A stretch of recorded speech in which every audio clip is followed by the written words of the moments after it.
are 197 creatures in ARK Survival Evolved, but nobody has ever tamed them all in one video before because they're spread out across 12 different maps. So I had an idea. Why not mod the game to combine all 12 maps into one massive super version of the island? Every biome, every creature, and even every boss fight, it's all here. Even this degenerate. And by the way, some of the tames require me to do the boss fights. And I know what you're thinking right now. How on earth are you gonna beat 12 maps in 100 days? And the answer to that question is... On day 1, I spawned in the OG South 1 beach. But this time, things were different. And I'm not talking about my immaculate physique. There were those weird bog trees from Genesis 1 over in the distance. I hate that place. And directly behind me was the desert from the one and only Scorched Earth. So I did the normal ARK stuff. I grabbed the rock, fought this tree to the death with my bare hands, said hello to a peasant, what's going on dude, and made a pickaxe, which I used to extort a local infinity stone for some flint, and make a hatchet. Okay, so it's not even 1 minute into my video and I already messed up and had my recording paused. So what happened was, it was a Tuesday evening and I saw this fine gentleman. So I did what anyone would do in my situation. Punched him in the face. Placed a Mayho berry into his esophagus, and named him Bob, which marks tame number 1 out of 175.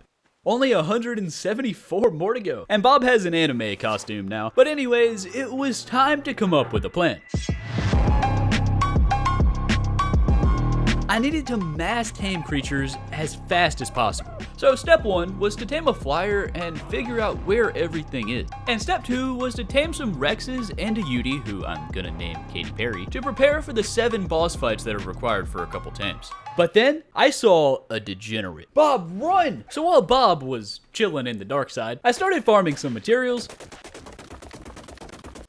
to make a weapon to defend myself. Come here, boy.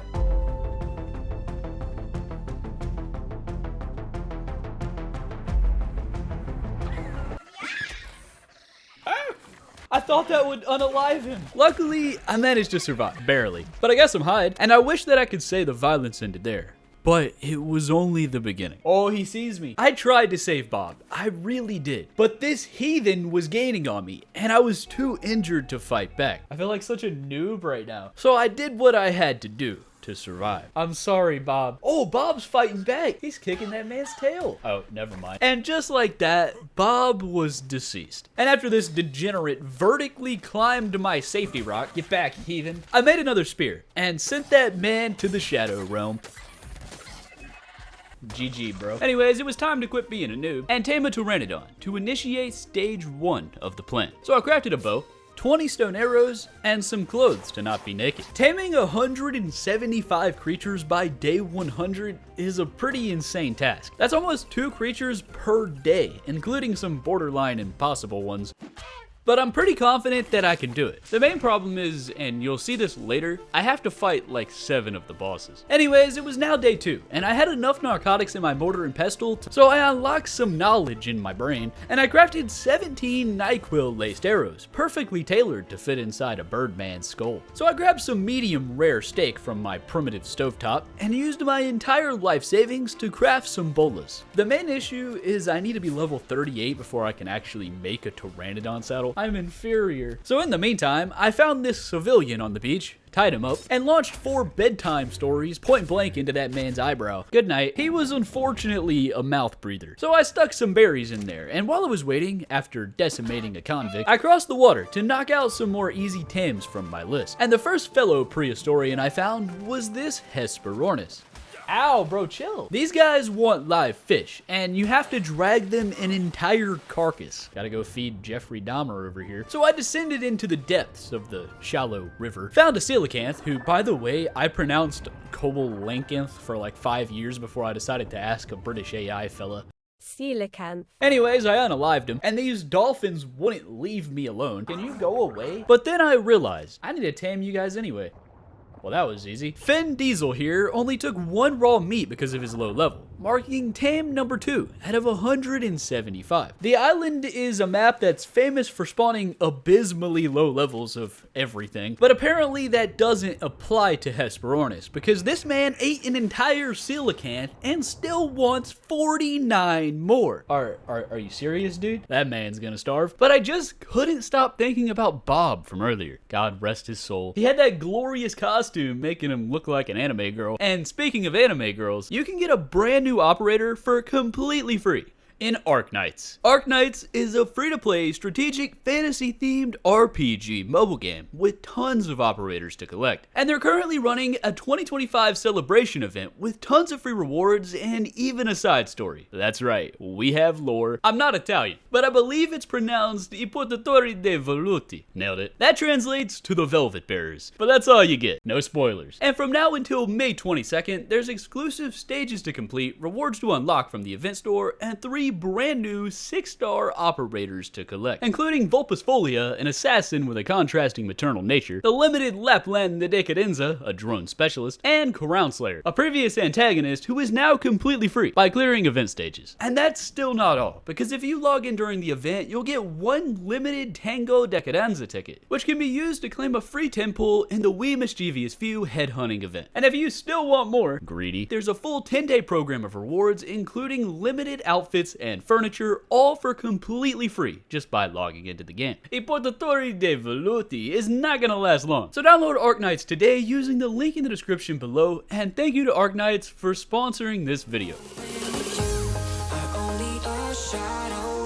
There was also a Moschops here, which I'm starting to really like as an early game tame. He wanted Tento berries, and it wasn't long before he became my indentured servant. I mean friend. Indentured friend. Yeah, we'll go with that. And Chopstick marked tame number 3 out of 175. And on the way back to base, after witnessing Fen Diesel get mauled by a stingray, Perry the Parasaur was finally tamed, marking tame number 4 out of 175. And at this point, I needed to leave the South Beach, so I decided to go ahead and take Chopstick across the river, where I stared at the back of this man's bald chopstick head while waiting on a giant bird to land. Level 16. The Pteranodon was kinda trash, and the other one nearby was just as bad, but I didn't see any other ones around. So while I was waiting on our trash Canadon to eat his supper, I said hello to Perry's robotic brother-in-law. The first Tesla. But I actually did need the metal, so I forced Chopstick to maul an innocent tech bro and salvage him for parts. And after some waiting around, Terabyte was domesticated, marking tame number 5 out of 175. I still couldn't make the saddle though, because I needed to level up a little bit. So I decided to make Chopstick carry 300 pounds of my luggage, and I sprinted naked into the wilderness, because it was now time for an Explorer Note run.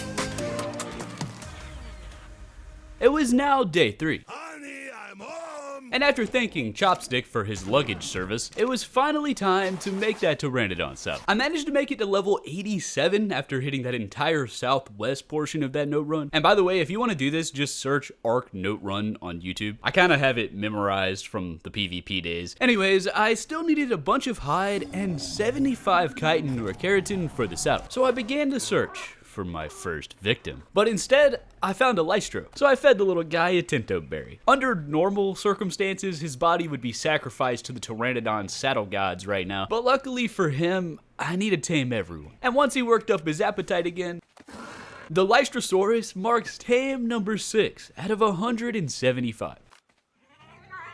Bro is built like a seesaw. But now that I already have a Lystro, let's just say I don't need another one.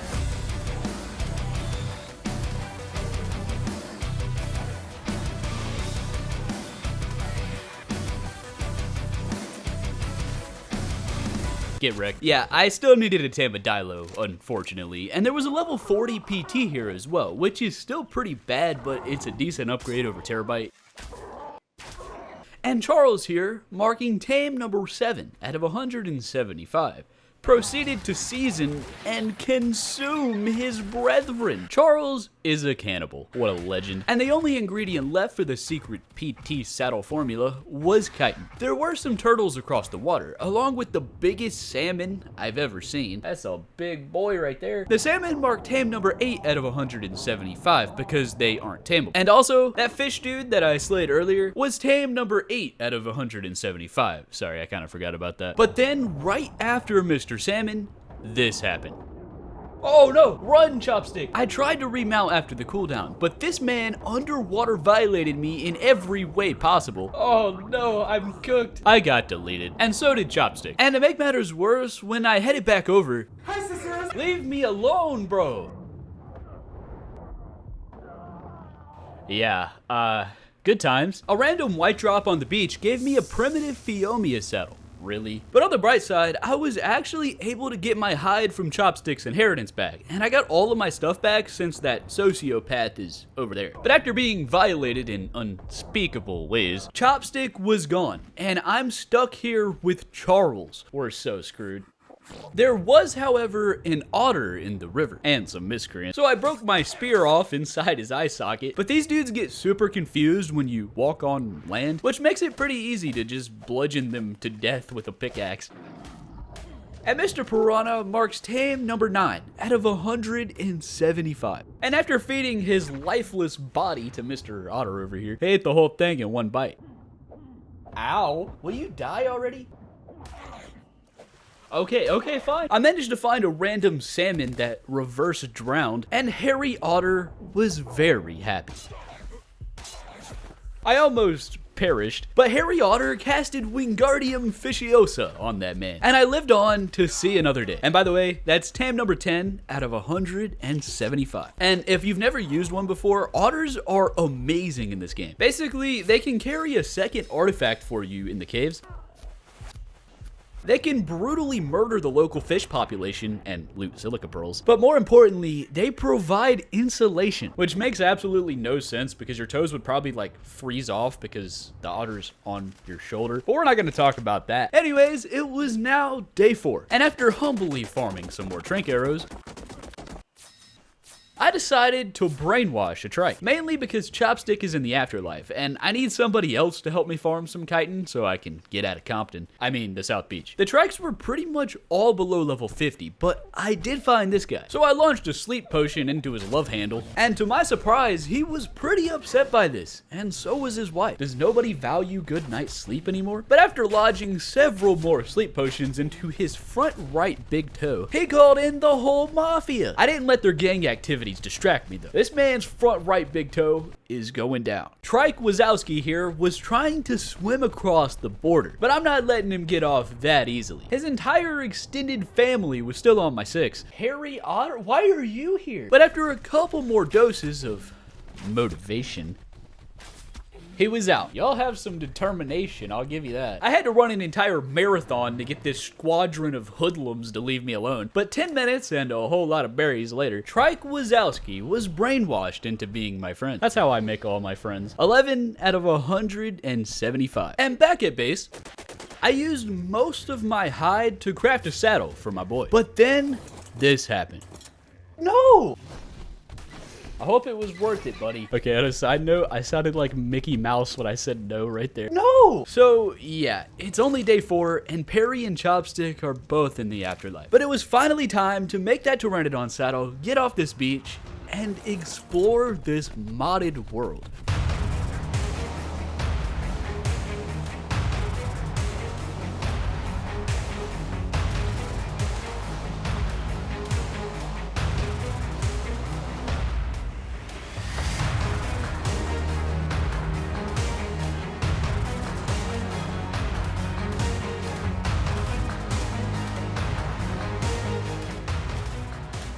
Dude, I'm taller than the inventory. Oh no, I'm too fat. So I dropped a load into the mortar and pestle. Wow, that didn't come out right. And as the sun set on day 5, I scouted around a bit. Terabyte stamina is worse than a chain smoker, so I landed on this rock and admired the flying jellyfish bodies. Wait, floating jellyfish bodies? The jellyfish are all messed up because I had other mods on for another video. I'd be pretty surprised if you actually guessed what it was by that, but there's a sneak peek for you, I guess. Anyways, before I could move base, I needed to find some crystal. And for some reason, even though there were plenty of flaming Ankies, flankies if you will, there wasn't much crystal, but I did manage to find some on the mountain by this purple drop, where I looted some gloves made from the exoskeleton of prehistoric bugs. 48 stone and 2 crystal. Yeah, that makes sense.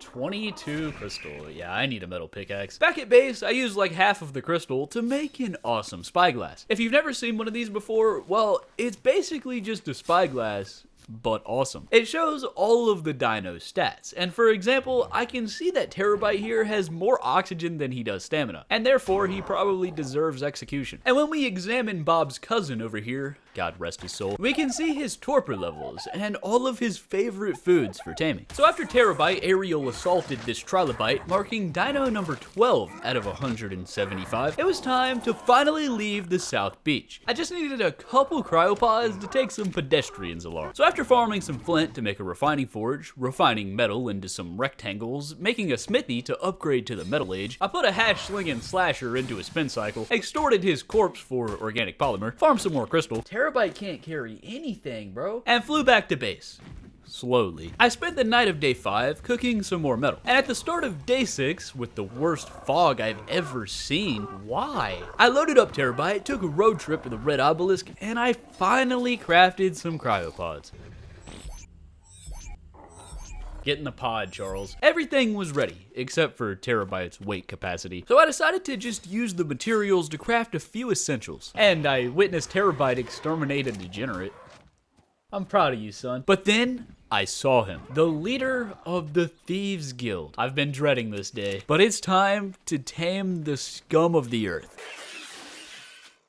I already hate him. Is there no way we can get rid of him? Not without cause, Michael. I have cause. It is because I hate him. 14 out of 175. Everything was ready, except for Terabyte's muscles. So I grabbed what he could carry, and we set out. I was immediately drawn to the Genesis tree, where I came across some giant bloodstalkers. These guys are tamed through blood, sweat, and tears. Well, mainly by sacrificing your literal blood, but you'll see where the sweat and tears come in once he grabs me. Anyway, someone's entire house was in the swamp as well. Who lives here? But I was more focused on this. 10 hide, 1 chitin. Every time I use this syringe, I die a little inside. Literally. It takes 25 health per blood bag, so I just kept injecting a syringe into my forearm. I used to do drugs. I still do, but I used to too. And now I have 27 health and 13 sacks of blood. According to Dododex, I need... What? So, yeah, long story short, this was probably the most painful night of my entire life. I do it again. Add it up, bankroll, euro, peso, add it up, I'm just doing me, everything is on me, oh you matter what, add it up, bankroll, euro, peso, add it up, I'm just doing me, everything is on me, oh you matter what. Anyways, and after leaving all of my gear in the mortar and pestle and summoning the worst version of Terabyte just in case something bad happens, I scouted for an 8-legged miscreant. Most of them were pretty bad because the island always just skews towards lower levels for some reason, but at the very top of the tree was a level 112 Bloodstalker. So I left Terabyte on a nearby branch, placed 100 entire sacks of my own blood into my hotbar, and taunted an alien. Hey buddy, you look like you were drawn in the dark. As she began reeling me in, my mind started racing. If I didn't have enough blood packs, this would all be for nothing. But as she chugged my blood by the gallon, the taming meter was going up. And despite having an 8-legged troglodyte tie me up and repeatedly impale my chest with its spider legs, it went pretty well. And that, kids, is the story of how I met your mother. My ex-wife marked tame number 15 out of 175. And she has over 400 weight, which is a huge upgrade over Terabyte, who is probably never leaving this Pokeball again. If you've never used these guys before, Bloodstalkers are one of the most fun tames in the entire game, next to Rock Tricks in my opinion. You can just shoot webs out of your glands, and then you can swing around and launch yourself like a prehistoric alien version of Spider-Man. Oh, and you can also reel in innocent civilians and then traumatize them for life. Anyways, I made it back to base, and I fed my ex-wife some leftovers from last night. I had to make a quick trip to the Red Ob to make a few more cryopods, but after putting the other Terabyte into a Pokeball and crafting some more narcotics, I headed out to finally explore the world. Well, almost. There was a level 116 Rex in the desert, and I needed some Rex for boss fights later on. So I farmed some arrows, laced them with bedtime stories, used these river rocks to get a bit more metal, and made a crossbow. At this point, it was day 8, and since Bloodstalkers allow you to shoot crossbows while riding them, I basically just shot this man a couple times, jumped over his head, shot him a few more times, and repeat. Yeah, the fellow wasn't very bright. He eventually got stuck on a rock, and I launched like 50 more nightlights into that dangly thing in the back of his throat. But then he started running to his mother. And this is the moment where I wished that I had built a trap. Every single time I say I don't need one, and then I always regret it. And this dude ran through the entire continent, causing me to get assaulted by several species of cretin. My spyglass said he was getting close, but so was my trank arrow supply. 80 trank arrows wasn't enough, so I had to bloodstalk my way back to base to repair my crossbow, use Trike-Wazowski to fill the scream meter of some bushes, craft some narcotics, and make about 20 more trank arrows. You're not getting away, buddy. Let's go. I needed some prime meat for the best taming effectiveness, and there were a ton of thorny dragons and fat pigs around here, but not very much for prime meat except for this RG. Big profit. Mr. Rex was eating good today, or tonight, I should say. But while he was finishing up his midnight snack, I had something to take care of. Remember me? Getting revenge on my mortal enemy felt absolutely amazing. And when Jimmy woke up from his slumber, things were looking great. The Rex named Jimmy, for some reason, marked him number 16 out of 175. He had 8,000 health and 330 melee, which is pretty decent and definitely works as a boss Rex. And this nearby Weather Boy, wouldn't you like to know, Weather Boy? marks tame number 17 out of 175. I ended off day 8 by committing mass genocide on some fish sticks and steamrolling an innocent jug bug, marking tame number 18 out of 175. I still need to find that water jug guy. Mrs. Bloodstalker was now at 5,000 health and 330 melee. And at the start of day 9, after doing some spider-like activities, I came across an island floating in the sky. There were some dire bears here and a giant beehive.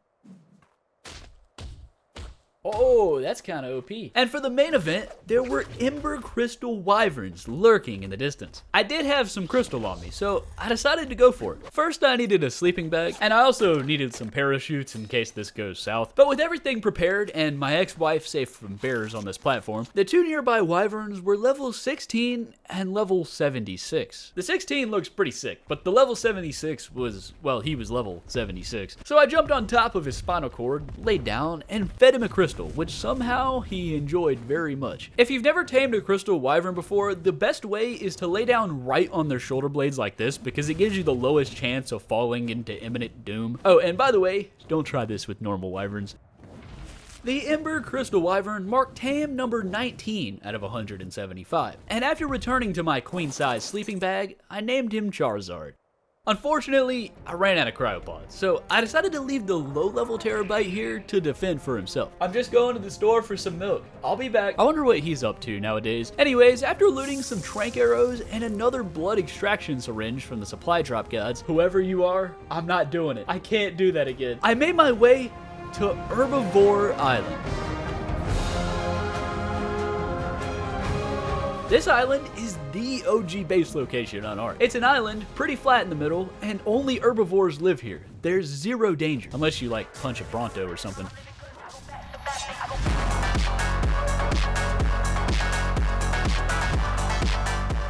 But before I set up base, I wanted to check over here in the corner. There was a new island over by the shipwreck, and upon further investigation, this was Lost Island. There was even a monkey temple to worship Harambe. And of course, there were the Dinopithecus. Ow. These guys can only be passive tamed if you carpet bomb their entire extended family, except for the alpha monkey. I hate you. They actually do have a baby. So I separated that man from his loving wife and set her on fire. The alpha was still aggressive though. This was not the reaction I was hoping for after deleting his wife. And it turns out there was another member of the pack. And this time he tried to stay close and protect her, but after a few drive-by firebombs, he was once again alone. But he actually wasn't. He still had a child, and at the time, I was super confused as to why he kept attacking me. But on day 10, I finally decided to pull up Dododex. And when I read this very helpful comment left by a mentally stable citizen, to tame you need to kill the alpha's entire family and then beat it until you assert dominance and forcibly shove food into him until he gets Stockholm Syndrome and becomes your best friend. Oh, I forgot to incinerate the baby. I'm about to get canceled, aren't I? I almost got mauled to death by the alpha because Charizard was out of stamina and refuses to fly. Use your wings! But eventually, I removed the child from life. And then for some reason, I couldn't find the dude. Maybe he realized that there was nothing left for him here and moved to Australia, but I wasn't giving up, and I kept searching. And eventually, I saw a Sonomacrops. So I put some mantis skeleton in my hotbar, snuck up behind that man, and shoved the mantis skeleton right into his beak. No, stop reading the Explorer note. The Sonomacrops got deleted. Sorry, buddy. That lore was just too good. I couldn't help myself. The Sonomacrops was tame number 20 out of 175. And even though his life was short, his memory will live on forever in our hearts. I decided to get revenge by slaying these terror fiends that murdered my, who was that again? This video took a lot of time and a lot of emotional trauma. So if you're enjoying it and or if you're a Mosschops, please consider subscribing. I'm on the road to 200k and I need your help to make it happen. Also, let me know in the comments below if any of these games on screen right now look like something you would want to see me make a 100 days video on. I appreciate every single one of you and just have an amazing day.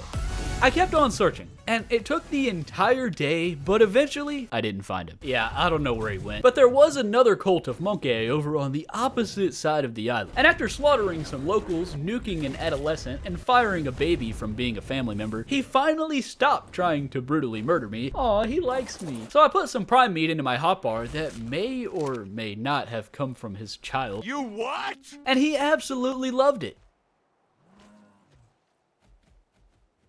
It took a while for him to work up the rest of his appetite, but eventually he was tamed. Finally, and after reading some lore, Dinopithecus will throw fecal matter grenades or a mix of both. This is known as EMB, Explosive Bowel Movement. Bro, what? So I named this man Cheeky because, that's why. Cheeky was tame number 21 out of 175. And the pace was pretty good so far, but I did need to make sure that I had enough time for the more difficult creatures on Genesis and to do the final boss fights. I think it's gonna be close. Anyways, I made it back to Herbivore Island, and despite losing like 8 of my tames so far, Juztify's zoo is slowly taking shape. But then, my game crashed. And when I loaded back in, this happened. I almost perished because my game rolled back to before Cheeky was tamed. And that man does insane damage. So I made him relive his past traumas, and we're back. It was now day 11, and I set up an immaculate base.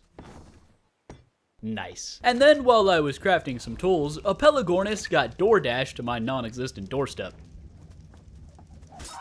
Bro, he literally walked into that. I took my ex-wife on a fishing trip to reel in some food for our new guest. And in the meantime, I farmed some narco berries on Crowmeda. But after his seafood buffet, Mr. Pelican marks tame number 22 out of 175. And as day 11 came to an end, I decided to incapacitate some vegans.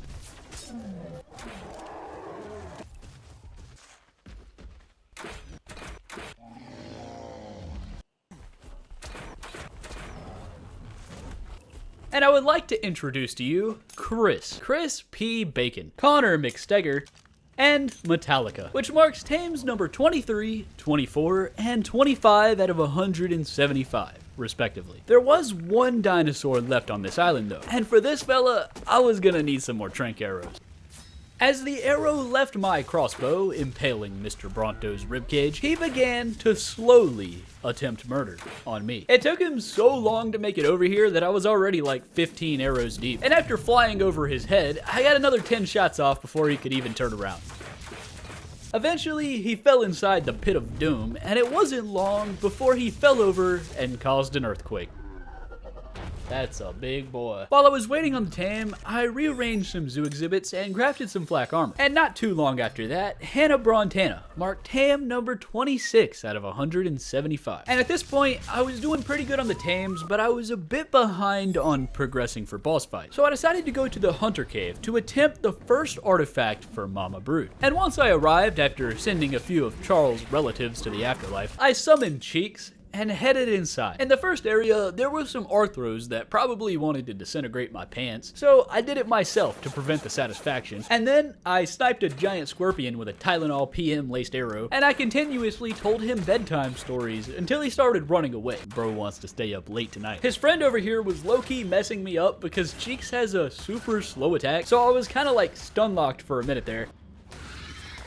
And I don't know where the other one went now, but after curing someone's arachnophobia and then almost succumbing to my own because this man won't attack, thank you, I finally found it. It's time for bed, son. The scorpion was asleep, and the artifact of the hunter has been secured. And it wasn't long before Leonardo da Vinci marked tame number 27 out of 175. Has a whole lot of hoodlums in there. But before I was ready to go, I decided to head to the other side of the cave in search of a dung beetle. And there actually was one of the repulsive, stinky fellas in here. But there was also a battalion of 8-legged sociopaths. But once that was taken care of, I extorted some fecal matter from his cheeks, and I fed it to this disgusting specimen who, he kinda enjoyed it a little too much. So I named him Reese's Feces, marking tame number 28 out of 175. There was also a Megalania on the ceiling above the ruins. And this guy took an insane amount of trank arrows before getting bored and going for a swim. Luckily, I was able to sit on this ledge and continuously pump melatonin through his veins for a while, but eventually he started running and I had to jump in. But as soon as my pinky toe so much as touched a water molecule, a flock of piranhas started committing gang violence against my monkey's left cheek, but not the one on his face. And just like that, the Megalania was down. I killed some time by reading some cave lore to my primate. And Mr. Megalania here marked tame number 29 out of 175.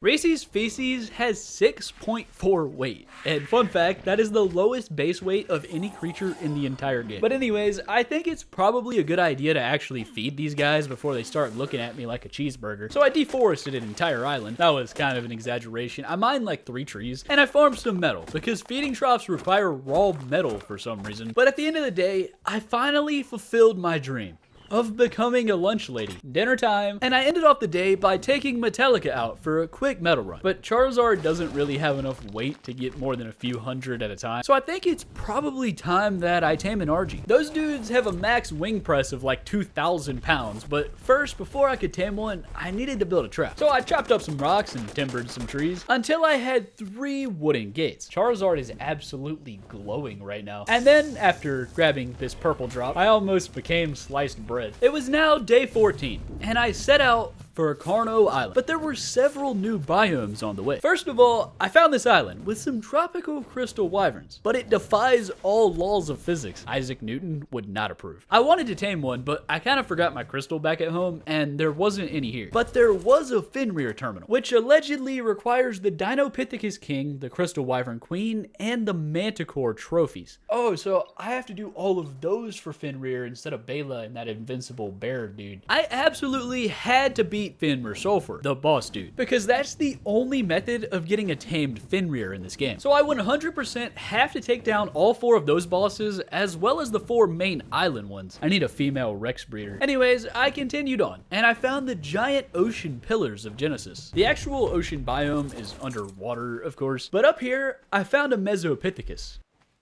And Harambe Jr. here marked tame number 30 out of 175. I was really hoping that there was some crystal here so I could go back for the wyvern, but I didn't manage to find any rocks that were worth their salt. That was like the most Canadian thing I could possibly say. There was also an Archaeopteryx here, an incapacitated Archaeopteryx. These guys eat chitin. Yeah, I know, what a weirdo. So I took a quick detour to the swamp to poach a snail for his shell, and after 2 bites of Gary's wardrobe, Flappy Bird was tamed, marking tame number 31 out of 175. Begone, heathen. Archaeopteryx can actually be used as a parachute, but it's kind of pointless when you can just craft a parachute, so he's going in the Pokeball. I was almost to Carno Island, but first I had to pass through the City of Extinction, where I met one of our robot overlords. Our previous robot overlord. These guys cannot be tamed. Instead, you have to craft both the scout and the enforcers here in these terminals. And if I mine the random picnic table and park benches nearby, it gives me everything that I need. This blue cave drop thing gave me a journeyman crossbow, which is insanely useful when I have to tame the entire population of the tri-state area. And outside of the city was the Extinction Wasteland. This place is terrifying. I witnessed a Spino spawn mid-air and immediately lay an egg. Well, that was new, but I'm not landing anywhere down there. I flew over the top, and over in the back, next to the King Titan boss terminal, I found an artifact of the Gatekeeper. This is used to summon Greg, my mortal enemy. He's the Scorched Earth boss, and the artifacts for him and Rockwell are scattered all throughout this map. Anyways, I'll come back later when I have a Giga or something for the orbital, but for now, it was time to tame an RG, a female Rex to breed with Jimmy, and probably one of everything else here.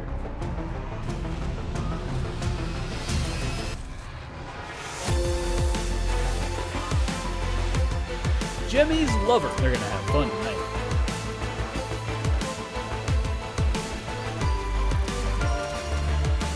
Hulk Hogan, 32 out of 175. Mufasa and Carnal the Destroyer, 33 and 34 out of 175. Eminem, because he's a rap guy, 35 out of 175. Ronald Megalodon, 36 out of 175. With 8 full cryopods and a monkey on my shoulder, Carno Island has been conquered. And after witnessing an Alpha Raptor single-handedly home wreck an entire civilization of RGs, I decided to try and take on the Carno Island Cave. So I made a sleeping bag, incinerated Jimmy's cousin, parked Charizard and Harambe Jr. on this rock, and parachuted down into the pit. Cheeks was super low health, but since these Dinopithecus have ridiculously high base stats, I decided to risk it, mainly because the first area of this cave is really easy to clear. Basically, all you have to do is just insult an arachnid to get them to chase you. You look like a 5-year-old's art project, and then you just go into the water. They pretty much won't attack you, and it works with the winged degenerates as well. Cheeks was pretty low health now, so I shoved a few thousand grams of raw Mega Rabies Advocates down his esophagus until he was at 5k health and ready to continue. And despite the cave being pretty packed, I decided to use gravity and stupidity to my advantage. Basically, I launched a stone arrow into each pack of goons, and I baited all of them to either fall into the pit of doom or fly right into Cheeks.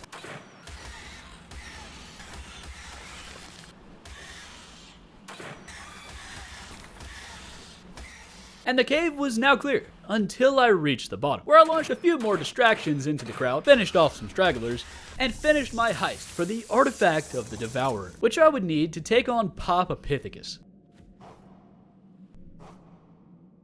That went pretty well. And outside, there was a level 120 Alpha Rex with 60k health. Yeah, that seems reasonable. But since my cryopods were all full and I had 2 artifacts on me, I figured it was probably time to head back home. On day 16, I dismantled an enforcer. For tame number 37 out of 175. I should probably cut that out. And back at my humble abode, Cheeks looked like he just returned from the Revolutionary War, and Jimmy finally got to meet his lover. I decided to make a storage box for the water tames so I don't have to leave them in the ocean.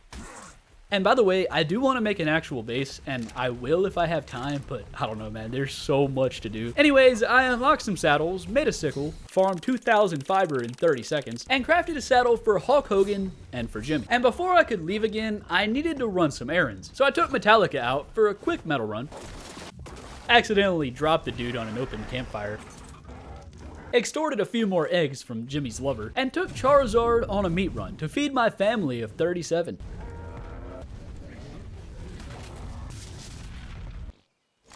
As day 16 came to an end, I crafted some more trank arrows. And on day 17, after crafting some torches and throwing down the Rex eggs to incubate, I waited for a few minutes, and then the baby Rexes began to hatch. I adopt all children, under one circumstance: you better have good stats. One of them was level 30, and I don't even need to look at that man. But the level 151 was perfect, with the good health and the good melee, and she was a female. So I named her Jimmy's new lover. And once she grows up, we'll have a breeding pair to start my army of boss Rexes. This other level 90 dude had the bad melee, and the twins that hatched from the final egg, they both had the bad health. So I brought Jimmy's new lover into Juztify's zoo to be fed. And the other three, well, they're over here in the neglect zone. Look, man, I'm a good parent, as long as you're useful to me. But anyways, it was time for someone to be renamed. And she can sit way back here behind Hannah Brontana. Thanks for the egg, by the way. While I was waiting on my baby Rex to grow up and the others to run out of food, I headed back over to the tropical island. You know, the one that defies Isaac Newton's logic. And I jumped straight off of Charizard's back onto his tropical brothers, who ate approximately 5 pieces of crystal and marked tame number 38 out of 175. Tropical wyverns are a bit weaker than the other variants, but they do have a really cool ability where they can become faster and stronger if they touch water. And back at base, it was time to imprint the babies, or just baby in this case. She wanted to go on a walk. Well, that was a short walk. But the other baby Rexes were still alive, and it had me questioning things. Wait a minute. You guys are in range of the feeding trough. So I decided to take them on a walk as well, and I found a more suitable location for the neglect zone. All right, kids, have fun. I was almost ready to explore some new areas and tame some new creatures. But first, since I'm nearby, I decided to head into the lava cave. Cheeks was still on life support, so I summoned my ex-wife instead. And long story short, this was suboptimal. So I tried to leave.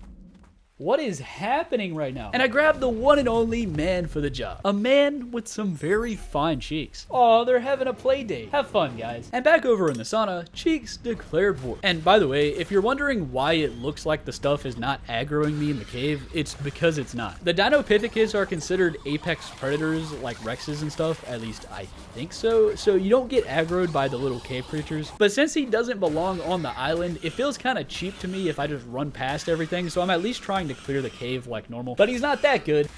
Bro, why won't you attack? The first section didn't go too well. And even though I survived, well, my cheeks are bloody. So I forced him to consume bat wings for 8 in-game hours straight.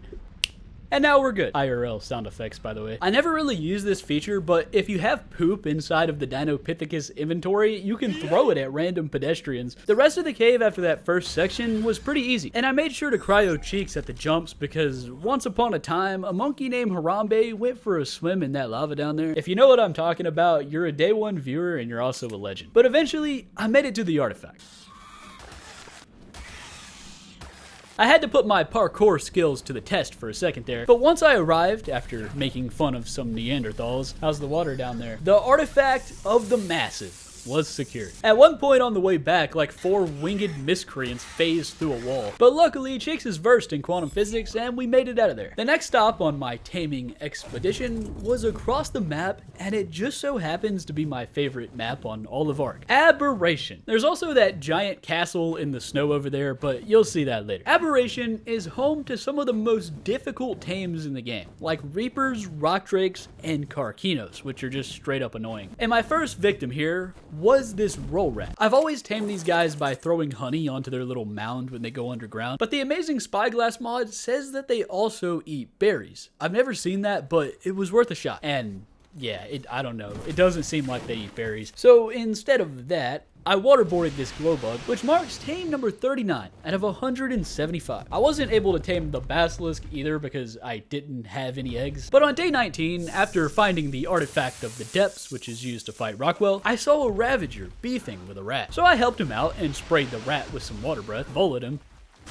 and launched a few horse tranquilizers into his jawbone. But then I realized he was way too low health and I was gonna have to abandon the tank. But I did, however, find this bulb dog, and after farming an aquatic mushroom and selling it to him in a back alley, Bulbasaur marked tame number 40 out of 175. And I kept searching until I found an Ovis, which reminded me that I do need to start planting some crops in order to make veggie cakes for later. But also, I found another pack of Ravagers. So I made this man an only child, and after taking advantage of ARK's terrible pathfinding, he began to run away, baiting me out on foot. And the moment that I was far enough away from Blue Charizard, he began to attack. Oh no. Ironically, as soon as I made it back to Charizard, he started running away again. He knows exactly what he's doing. But after he was out, I decided to feed him this random Parasaur, and a few minutes later, after finding the red zone cave, and almost disintegrating via radiation, 21 Ravage marked tame number 41 out of 175. I'm gonna have to come back with a hazard suit for that red cave, and that's pretty much all of the creatures in the green zone here as well, minus Mr. Rollrat and Mr. Karakinos, who I require a catapult for. But there was one location left, the blue zone cave, and there wasn't really anything in here minus a yellow cave drop. I didn't really look that hard either, but I assume Shinehorns do spawn here, and I'm gonna have to come back later. However, I had some empty cryopods, and I was clearly unprepared for the actual aberration creatures, so I decided to tame whatever I could find, starting with this Spino. Yo, he's fast. Did I just snipe that Megadura with a train? That's tame number 42 out of 175, I guess. I also managed to knock out a nearby Doedicarus and a Parasaur Ethereum. And after some waiting around, Pineapple marked tame number 43 out of 175, and Rick marked tame number 44 out of 175. Why is his name Rick, you might ask? Because he rolls. I got my hands on your body, so tell me what you want me to do. Yeah, I had to change the song because of copyright, but you still got Rick rolled. And finally, Dave marks tame number 45 out of 175. And at this point, it was now day 20, and I had one empty cryopod left. So I decided to incapacitate a Florida man's pet dog, consume Spineapple's nephew for some prime meat, and Sarco Polo here marked tame number 46 out of 175.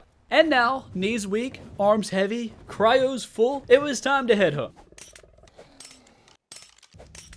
And while I was here, I decided to get some crops going. So I collected the feces of several species, bars. Reese's Feces was very happy. But then I realized, wait, where is Harry Otter? That Harry Otter man was nowhere to be found. And according to my tribe log, he was still alive. So where is he? I honestly had no idea, but I am gonna need him later. But anyways, for the dung beetles to make fertilizer, they need to be on wander. So I made this cage, imprisoned a beetle named Reese's Feces inside, and generously allowed him to wander wherever his little legs want to go. And now all that was left were some crop plots. As the sun rose on day 21, I became a humble farmer. Extracted some seeds using Trike-Wazowski, set up some irrigation, and planted some crops. It's not much, but it's honest work. But the fact that the seam in the top of this railing is further left than the seam in the bottom of the foundation, you see what I'm talking about? Okay, I can't look at that. Anyways, we'll come back to harvest that later. Because Jimmy and his lover, well, they've been McLovin'. I needed 19 little Jimmies for the boss fight. And since Jimmy and his lover both have the good stats, they will all come out with the good stats. But I had a few minutes, so while I was waiting, I flew over to Lost Island to tame Harambe. The wild Harambe bends down to eat. While I was waiting on Harambe to work up an appetite to eat one more berry, I got assaulted by some residents of Compton. And if you're ever in the streets of Compton and you get assaulted, just pull out the horse tranquilizer. I kind of screwed myself over though, because the dudes woke up 15 seconds later and started beefing with Harambe, which was pretty entertaining, but it also ruined my tame, and I needed to head back to feed the babies. and now I had to wait even longer so they could be imprinted. So I headed back over, fed Harambe a single purple berry, borrowed some prime meat from this Bronto, I promise I'll return it later, and KO'd this Compton citizen who for some reason will only eat prime meat. But after a few minutes, the Alpha Giga and Harambe marked TAMs number 47 and 48 out of 175. And after finding a nearby terror fiend and Dimorphodon, Kevin and Leonardo DeFlapio marked TAMs number 49 and 50 out of 175. My pace so far has been pretty solid, but looking at the list, like the things like Rhinios and Rock Elementals are a bit concerning. But back at base, I imprinted my Rexes, and the ones with outrageous requests, such as asking me to cook their fish meat before feeding it to them, preposterous. I put them inside of a Pokeball, threatened their life, and when they returned, they were much more reasonable. Except for this last guy. Nope. Nope, there you go. After imprint, the Rexes are coming out around 10k health and 379 melee. I still needed like 10 more of them, but for now, I decided to grab some metal ingots from my forge, fly through the fog that you can't disable on this mod map, and arrived back at the extinction terminal. The secret formula includes element dust, crystal, and electronics to craft the scout and the enforcer. So I mined down some picnic tables and park benches, which by the way, if you use a pickaxe, you'll get more element dust, but if you use a hatchet, you'll actually get some electronics. And I'm just now realizing I probably should have brought Rick Roll for this. I'd be rolling in electronics right now. Oh, brother, this guy stinks! I'm sorry. Anyways, I had enough to craft the scout, and after chopping down a few nearby lampposts, I'm literally a menace to society, I had all the dust I needed for the enforcer. I just needed oil and polymer. So I eviscerated a few androids for their oil, got a blueprint for a level 112 that would require me to mortgage my entire island to afford, slayed some corrupted degenerates for their nodules, these can be used as poly by the way, and crafted an enforcer. This little scout guy right here marks TAM number 51 out of 175, and it took me longer than I'm willing to admit to figure out how to stop controlling the dude. It was the same button as throwing Alpha Giga. And, Siri marks TAM number 52 out of 175. And while I was here with a few cryopods in my pocket, I decided to go ahead and knock out some other creatures on the list, figuratively and literally. And it was now time to knock out a very gassy specimen. Bro just gassed me and floated away.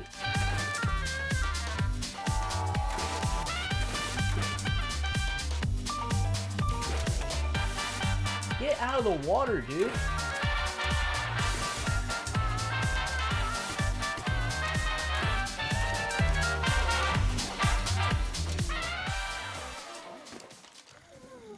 You're built like a bag of milk. Thatch Me Outside and Bowser marked TAMs number 53 and 54 out of 175. This bag of milk was taking a lot longer, but in the meantime, I tried to knock out a seagull.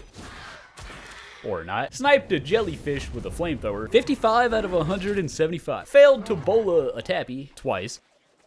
Well, that was embarrassing. But on day 23, Whoopee Cushion was finally tamed, marking TAM number 56 out of 175. And I still had a couple empty cryopods left, so I trick-shotted this Kintro, decimated his friend, stonewalled this beaver, decimated his friend, join or die. And while I was waiting on them to join my cult, I explored this big Batman skull thing from the center. And it turns out there's magmasaurs here. These lava connoisseurs cannot be tamed, and I low-key had a deep hatred for them because they used to be bugged and able to launch lava from outside turret range, and it could also destroy metal structures. Yeah, someone used it to wipe my base in PvP. Anyways, I got them all away from one of their nests, stole their child, level 16, ew, I guess it doesn't matter, and scouted around the snow, where I found a wyvern scar that dropped my FPS from 120 to like 15, over here playing on a slide reel. I didn't have any cryo slots left though, and I wanted to try and get a boss fight going. So Woodchuck Norris marked TAM number 57 out of 175. His home marked some substantial profit, and Vlad the Impaler filled my last cryopod for TAM number 58 out of 175. That island looks like a spaceship. And back at base, I grabbed some more eggs from Jimmy's lover, and since the crops were bearing fruit, I blended up some narcotics, pelt, carrots, and oranges into my mortar and pestle to make bug repellent. I feel like that would repel pretty much anyone, to be honest. I also used the rest of the corrupted nodules to make a full set of ghillie armor, because I was about to get the last artifact for the Broodmother boss fight. And while I was there, I was gonna try and tame some sociopath, but I needed to make sure that I planned ahead. And Rexes take a super long time to heal up. So on day 24, before I do anything, I need to get the Rex army going. That way they'll be healed up when it's time to fight. So Jimmy is about to become a father of 20. And if he leaves, that's gonna be a huge child support bill.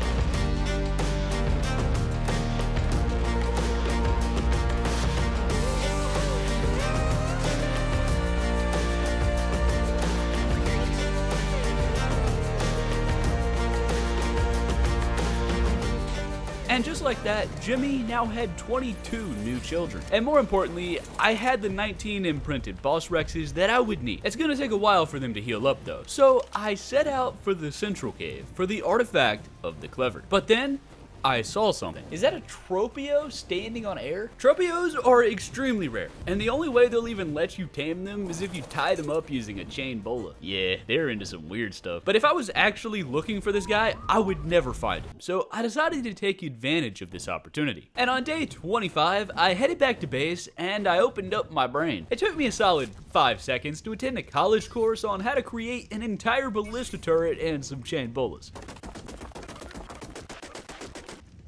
And I now have 2 chain bolas which weigh 40 pounds, and an entire ballista turret which somehow only weighs 4 pounds, and a thatch foundation to support the entire thing. Yeah, that makes sense. I was really worried that the Tropio would be gone, but luckily I had my awesome spyglass to help find it. I used to consider this spyglass to be cheating, and now I still consider it to be cheating, but I embrace it. Oh, there he is. Get wrecked. The Tropio marks tame number 59 out of 176.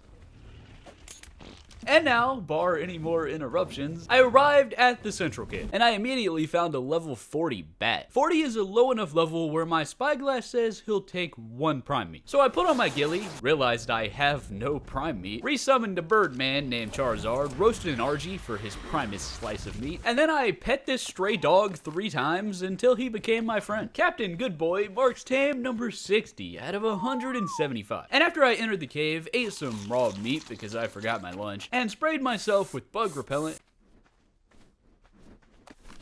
Mr. Batman, who immediately started beefing with his ex-wife on the tame, marks tame number 61 out of 175. They were still playing Ring Around the Rosie or trying to 360 no-scope each other for final kill cam, one or the other, but my bug repellent was running out, so I just left Batman there and I continued on. Except, for some reason, nothing was spawning inside this cave. I grabbed 2 explorer notes, and there were some bats which I cleverly snuck past to appropriately secure the artifact of the clever. But there weren't any arthros or spiders in here, and that's kinda disappointing.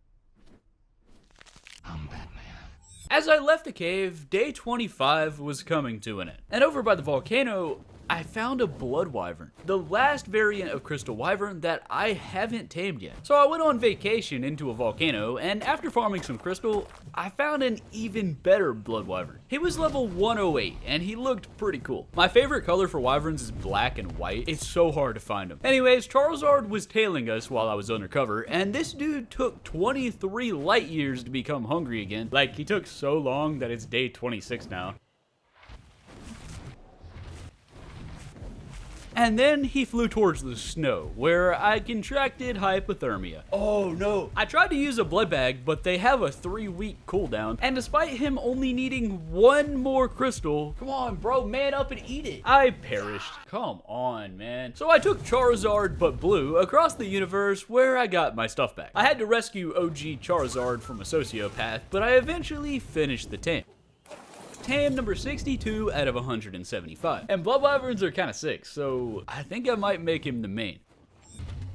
I had 2 empty cryopods left though, so I fed a mayo berry to this goofy looking guy, and it was so incredibly filling that he sat here wasting my time for 5 in-game hours just waiting on this man to make room for dessert. And then after 5 hours, this random Spino touched him on the shoulder and ruined my tame. Good times. So I took my anger out by bloodthirsting a pack of ants, and I know I killed one of these dudes earlier, but I forgot to mention it. So the Titanomermo was tame number 63 out of 175. Also, this Calicotherium on the beach here reminded me that I need to brew some beer. Which, side note, how does this man know that he likes beer? Who is giving it to him? Anyways, I still had the 2 cryopods, so I used one on this galley. And this random level 8 Theory was assaulting Dracula, so I decided to try and knock him out without building a trap. This was a mistake. Oh my gosh, so to reload, oh my god. Dracula, help dude, help bro.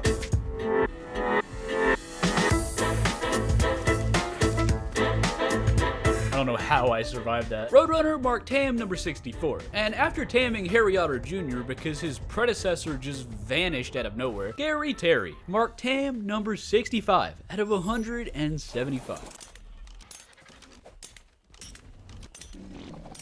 On day 27, I crafted some scissors to cut my hair and fit the brand. How is that a curly beard? Bro's eyebrows are closer to a beard than that. I gotta let it grow out a bit. Anyways, my bug repellent was gonna spoil soon, so I decided to head back to the lava cave, put on my ghillie suit. There's no way anyone's gonna see me perfectly dressed as a tree to blend in with the cave of lava. And it was absolutely terrifying to walk past these imbeciles from sneeze distance. But in the second cavern, I found a spider. Ah! Well, that didn't work. I managed to lose aggro and try again. And this guy would take a second spoiled meat. So I just sat here in the hometown of heathens, not moving a single muscle. I'm so scared right now. But eventually, he was hungry. Sorry, man, I can't help you with that. Spider-Man was deceased, but his short life marked tame number 66 out of 175. And after fighting a giant mosquito and stealing his pheromone gland, I tried to use the remainder of the bug repellent to tame a mantis. But apparently they only eat deathworm horns. First of all, that's not edible, but second of all, I could have sworn I've used spoiled meat on these guys. Anyways, it was almost time to take on the first boss fight. But first, I decided to check out this flying spaceship looking island, which was pretty empty at first, until I found this tech cave. Ooh. There were 3 teleporters here, and I went into the middle one. This was the Genesis space biome, and it was extremely cold. And the problem with that is I didn't realize it. Blissfully unaware that my health was dropping fast. And instead of leaving, I moved further away from the entrance to take down this seeker. 67 out of 175. I was also gonna take down this attack drone, but right before the kill, I noticed. Oh no! Dracula flapped his wings as fast as they could carry him, but unfortunately, it was too late. I headed back over on Charizard as fast as I could, but this time I was dead within 5 seconds, so I had to leave. I didn't care about most of that stuff, but I couldn't lose that Journeyman crossbow. So I spent half of day 28 taming a new otter, finding a Giga for later. Ooh, I need to come back. And bartering with some Eskimos for their pellet. I was able to craft a full set of fur armor, level Harry Otter Jr.'s melee to insulate me more, and head back into the outer space. Dracula and Harry Otter Jr. were still alive, and I was still dying from the cold, but not instantly. I had just enough time to witness Dracula blood siphon an attack drone, that doesn't make any sense, marking tame number 68 out of 175, and whistle Dracula and Harry Otter Jr. to safety. I am not looking forward to going back there. The left side teleporter was the Genesis 2 Alien Wasteland. Nope. But the right teleporter had the Genesis 2 Sanctuary. Now this I can work with. There were Maywings here, one of the fastest tames in the game. And those super OP supply drops, oh my. I can build a clay house, ride a Giga, and shoot a rocket launcher at my clay house. Maywings are pretty easy to tame, but the high level ones would require a net gun because that's why. While I was here, I also knocked out Apache, incapacitated an Oviraptor named Egbert, and floored an Iguanodon named Juan, marking tames number 69, 70, and 71 out of 175. Egbert the Oviraptor needed eggs, and I kind of forgot about that, but I finished off day 28 by giving this Diplo a berry and waiting for him to eat again. How are you this fat with no appetite? It was now day 29, and I named him Leroy. 72 out of 175.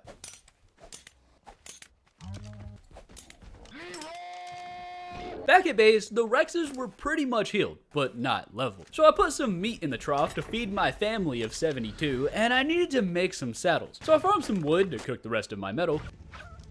Oh, what? No! I just roasted Harry Otter Jr. I do need the hide, though. The Rex saddles required a lot of hide, and the Rexes needed levels. I think you know where this is going.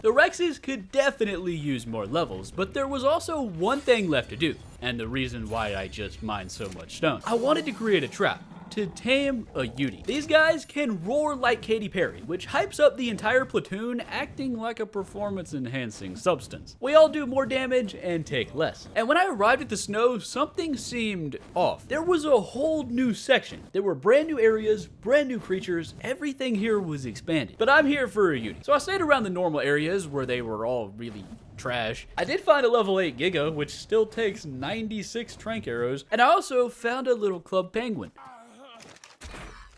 Rip. His brother was like vertically scaling this rock. Dude, the crossbow is too powerful. So I went over to the iceberg where I found a level 8, who I shot, showed him why it's called Club Penguin. He's gonna die, isn't he? So I moved on to a different Club Penguin, and I finally knocked the man out. And while he was unconscious, I fed him his nephew, and now he can finally log into Club Penguin for the 73rd out of 175th time. This is the face of a man who's seen some things, or, well, he has eaten things. I would like to apologize to absolutely nobody. It was day 31, and the Utis were pretty close to level 31 as well. The levels on the island are absolutely terrible, but after several decades of soul searching, I found him. Oh, 108. Come here, boy. The Uti was very angry at me, and he chased me right into my trap house. I kind of felt bad for the guy, so I gave him something to play with while he got his shots, but then this happened. Yo, chill, dude. Luckily, I managed to survive, and it was only because I threw Club Penguin in there. He actually saved my life. So I knocked out one of the dire convicts, and I was about to tame him. Dude, Club Penguin seemed like he was starting to enjoy himself in that cage. Or not.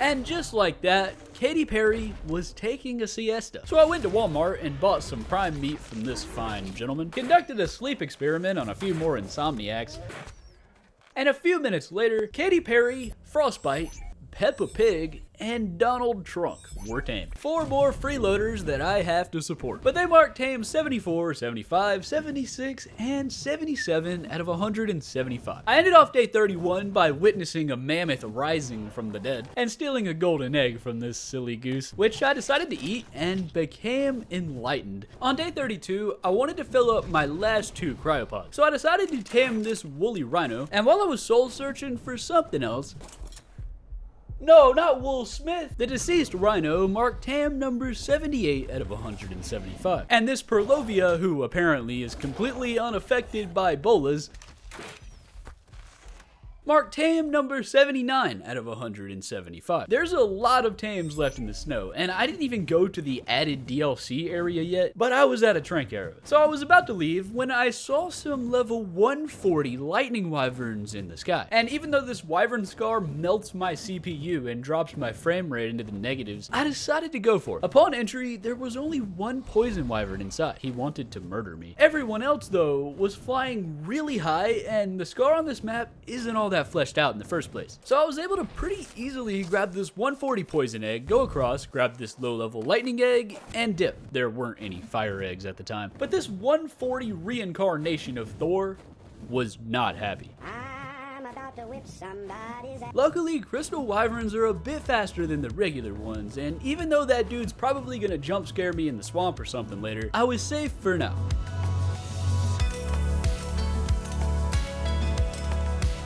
And on day 33, I crafted a beer barrel to make some beer for a sloth-looking dude. I farmed some more narco berries on Trek Wazowski to refill my supply of bedtime stories, irrigated this barrel to start my own homebrew company. I should go on Shark Tank. And all that was left to get my army of little Jimmies ready for a fight was to make a Yudi saddle, which requires a ton of metal and 150 silica pearls, which I do not have. I kind of looked at the wiki page for this mod map, and I found some cave locations that I didn't know existed. I'm gonna save most of that for later, but this ocean pillar has a little oasis inside, and I went here to farm pearls, but there were no pearls. So I had to go back to base empty-handed and explain to Katy Perry that her saddle is experiencing a delay in shipping. But after crafting a fabricator to make some scuba, I headed back to the ocean, descended into the depths, and scooped up some silica.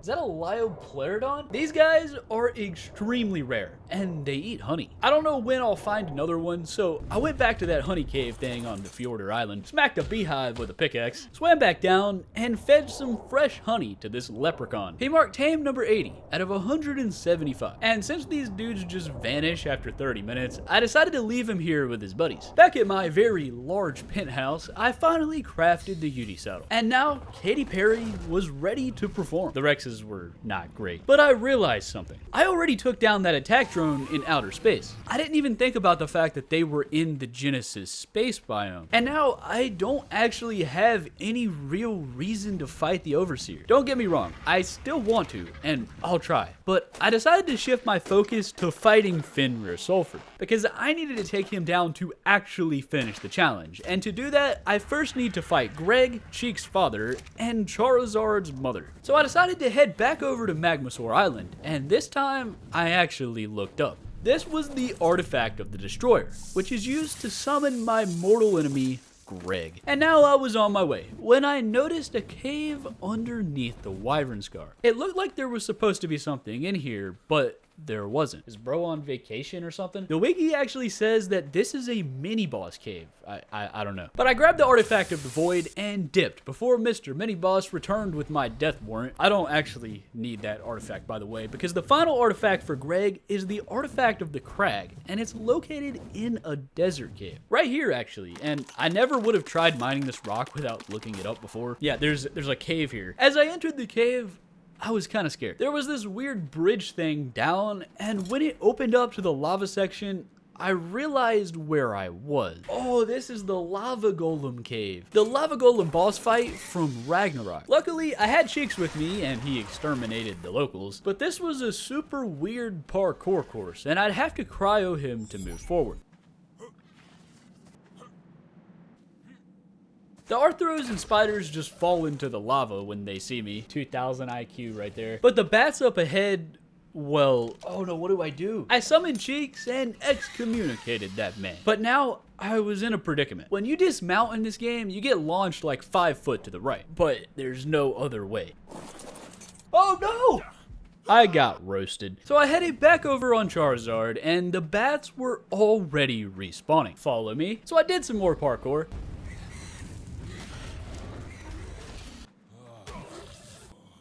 Oh, Cheeks left me a present. Somehow my body flung like way over there. I thought I was gonna be able to just grab it, but yeah, definitely not. Anyways, I continued on, grabbed the artifact, found the boss fight chamber. Nope. Grabbed this supply drop, and then I died from being incredibly hot. Good times. This time I grew a brain and I made some grapples and grabbed my ghillie armor. Because for some perfectly logical reason, it keeps you cool. We got the whole squad here. When I made it back to Cheeks, I wasn't sure where my first body was.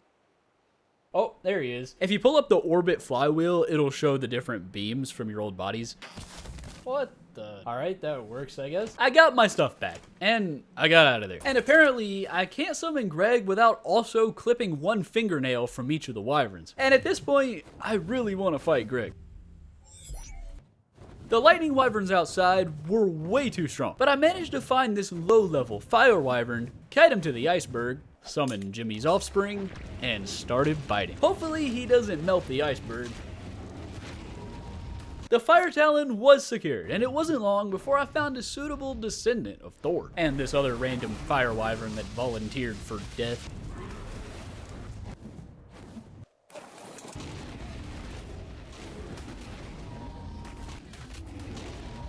Apparently I brought my ghillie instead of my fur because my IQ levels are too high. And as nightfall approached, I was gonna perish. So I headed home, grabbed the fur, made it back, and found my last target. I was using a scuba tank to avoid the poison, by the way. All 3 talons have been secured, but while I was here, and the scar was clear, I found this random artifact in the back. It was very devious. And I decided to grab all of these random lightning eggs, eat them all in one bite, and eventually a fire egg respawned. Nice. I now had every type of wyvern egg, minus ice wyverns, of course. And these guys are located in the boonies, back here in this part of the snow. What the heck?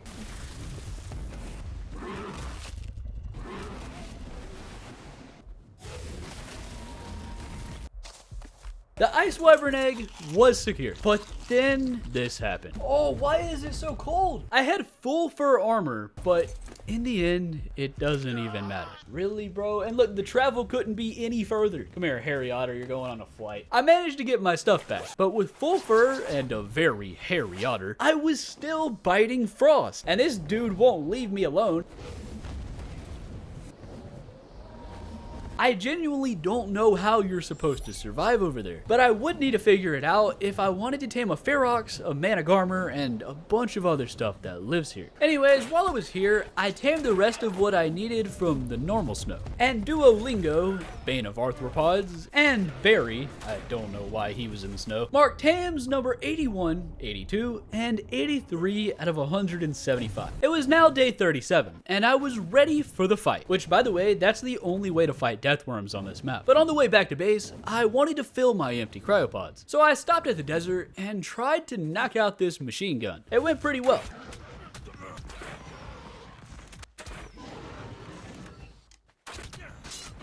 How is he shooting backwards? Oh my gosh, dude, how? What? I got disintegrated. How are you shooting at things that you aren't even looking at? Anyways, on the way back, I got a tent and a whip from this supply drop, and then I saw it. Hairy Otter's bag. No! I completely forgot that dude was on my shoulder. So I paid my respects and got my revenge. I decided to name her Kelly because machine gun. 84 out of 175. This little water jug guy was tamed number 85 out of 175. And I filled my last 2 cryopods with NyQuil, 86 out of 175, and Humphrey, 87 out of 175.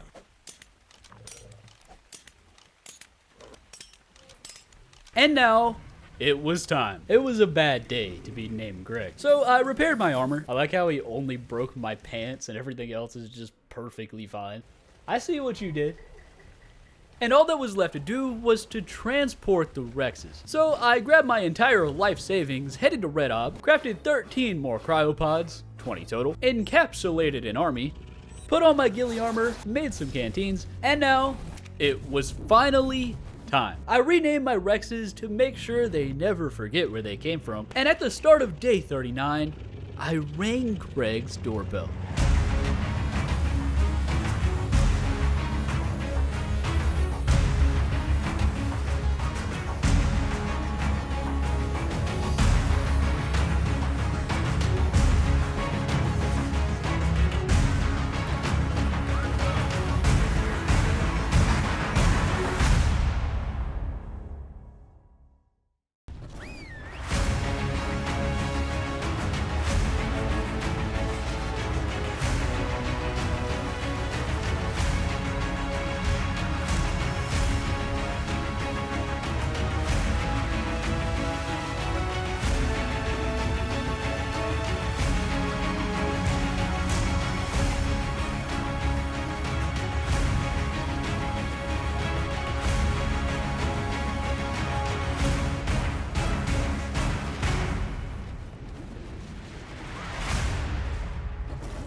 Get wrecked, scrub.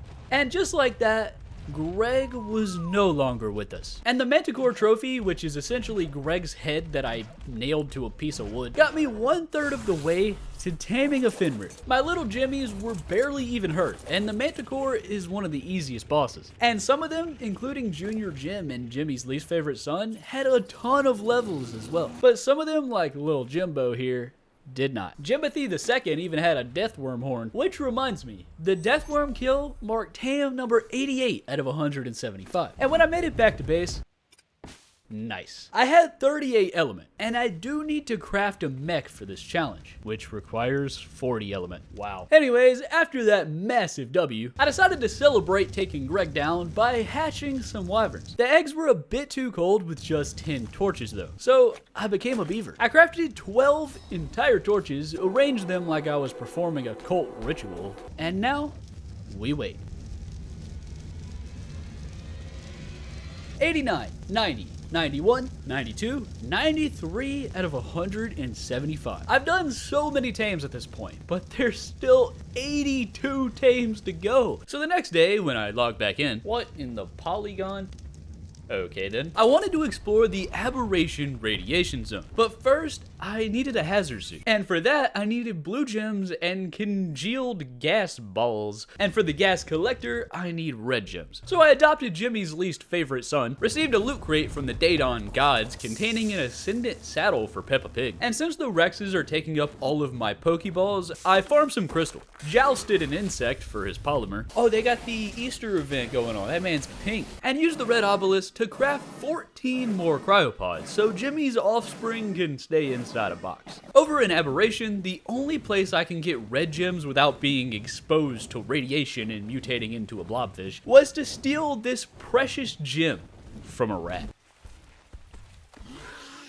Bye. It took a couple more victims, thanks broski, and the last guy I stole his life as well. But I had the 20 red gems needed for the gas collector. And over inside the blue zone cave, I farmed some blue gems for the hazard suit. I now had everything that I needed. So back at base, after moving this hot potato and my new wyvern children into Juztify zoo, there's so many creatures here. I made some water jars to ferment a few pints of beer. Finally crafted a gas collector, grabbed some Rex eggs, you'll see why in a minute, and farm some honey from the Fjorder cave. You'll also see why in a minute. I needed somewhere to place the gas collector though, so I searched around Aberration for way too long. It's been 84 years. I couldn't find the gas vein, and my brain wasn't working. It was in fact not right here, and it was on the complete other side of the Aberration, but I wasted like 15 minutes, and the honey was about to spoil. So I located a decent looking Rick Rollin rodent, waited on him to bury into the earth, left some honey on his doorstep. And after doing that again, Rufus marked TAM number 94 out of 175. And on day 42, I also tried to tame this basilisk using a wyvern egg. But I wasted like 10 minutes, tried 3 different ones, and then I realized they don't eat wyvern eggs. They eat rock drake, magmasaur, void worm, basically everything except what I have. Thanks, ARK. Anyways, I placed the gas collector, and now it was collecting gas, just like me on Taco Tuesday. While I was waiting on some gas balls, I headed to the snow to serve a dinosaur some beer. Yo, calm down, dude. I just wanted to get him drunk, but instead he throws fecal matter at my eyebrows, so I found an even more alcoholic specimen, and we enjoyed a pint together. Getting drunk with a dinosaur was a pretty good experience. In fact, I'd mark it a 95 out of 175. And the beer is actually increasing my insulation. Maybe I should get drunk next time I go to outer space. I'm probably the first person to ever say that sentence. Well, maybe not. Anyways, I now had a hangover, but I managed to loot 16 gas balls from collections. All right, how many do I need? 50 just for the shirt? All right, I'll be back next year.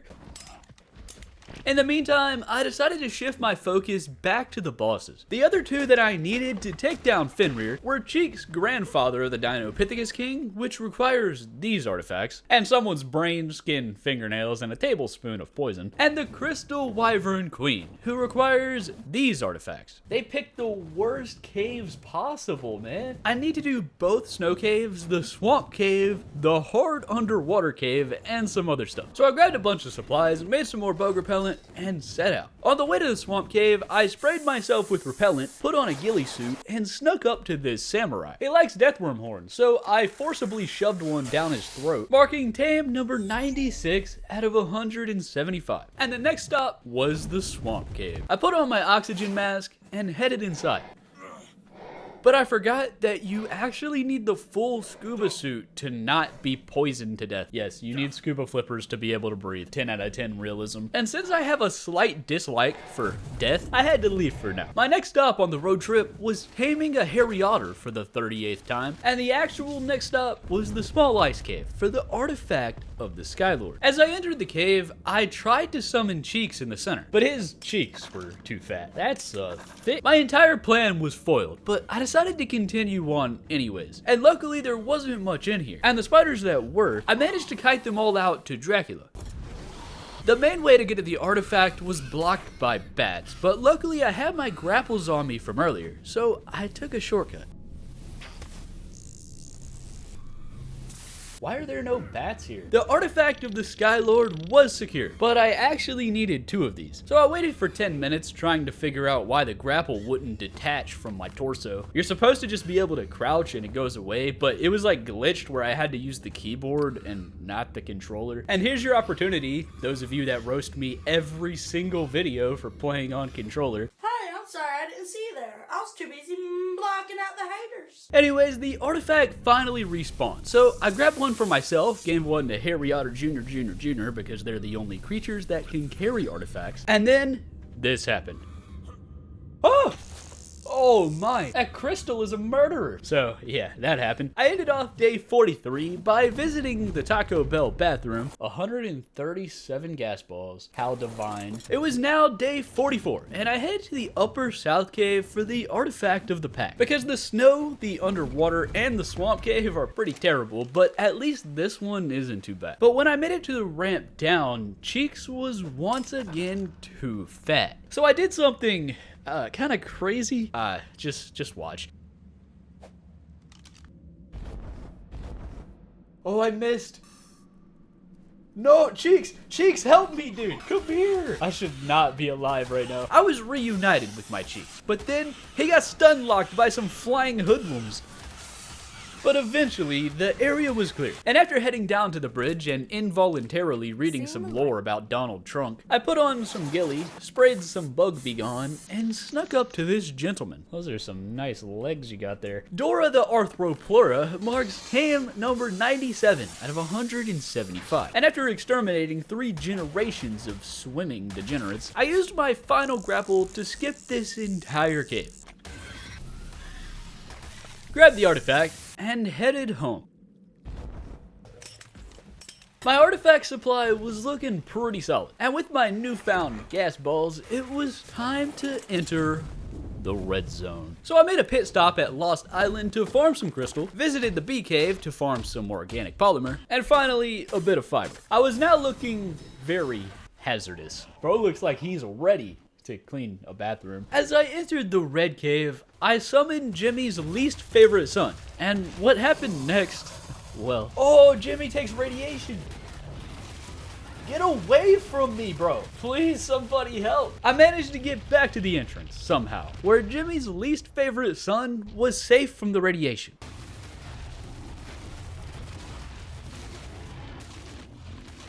The aberrant megalosaurus in here would be the perfect mount to take on this cave, but they were all super low level. I think that Spineapple is aberrant as well back at base, but he's kind of bad too. So I just kind of scouted for a bit, seeing if I could spot the rock trek nest, and I'll have to come back later when I have an aberrant tame. Over in the blue zone cave, however, I found the artifact of the shadows. I also found this lamprey in the water, and this little shinehorn.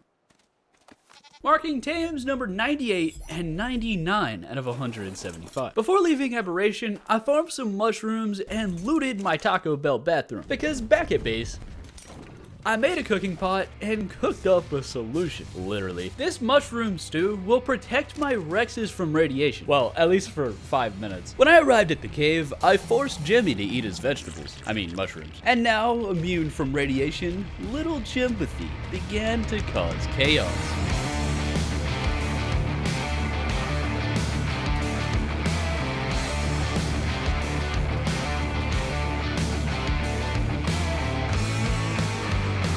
That was easy. And now that it was clear, I stole this level 120 rock drake egg. The Drake's family was not happy about this, and they stopped by to file a formal complaint, which little Jimbo here completely ignored and sent them to the Shadow Realm. But now it was time for the main event, because as I continued on, I found her. The love of my life. The woman of my nightmares. The Reaper Queen was only level 20, which normally is awful and a complete waste of time, but for this challenge, I'm all for it. She had 40k health, and with the help of my Shinehorn, Jimmy was able to get her below 10%, and she started to glow pink. If you don't know what that means, well, you're about to find out. Ow, babe, chill. Why won't you impregnate me? What? Bro, what are you talking about, man? But then, it happened. Should I be censoring this? My wife left me on 1 HP and then went to the store. I had a feeling she probably wasn't coming back, despite me being pregnant with her alien child. But due to me being on single player settings, the birth was scheduled to happen in 7 minutes. So after flying all the way back to my humble abode and realizing I need air conditioners for this rock drake egg, I kinda forgot to make a box for the child. And with only 30 seconds remaining, I ran to the other side of my private island to get this feral alien child away from my family of 99. That was painful. These Reaper babies will literally eat you, but they actually won't aggro if you're in the water. Now, this is not how you're supposed to do this. I would recommend trapping yourself in a 1x1 before birthing any aliens, but I was able to cryo the dude, which kind of glitches him out, and then it makes him friendly again. And my alien wife leaving me to become a single alien father marks tame number 100 out of 175. I didn't have enough metal to make an air conditioner right now because I've been slacking on the wood inside the forge. But on day 47, I decided it was finally time to take on the ocean. I've got to catch them all at some point, but I also need a strong, independent aquatic fella to carry me through the water cave. So I grabbed Sarco Polo, made him a saddle, and it's time to play ARK Aquatica.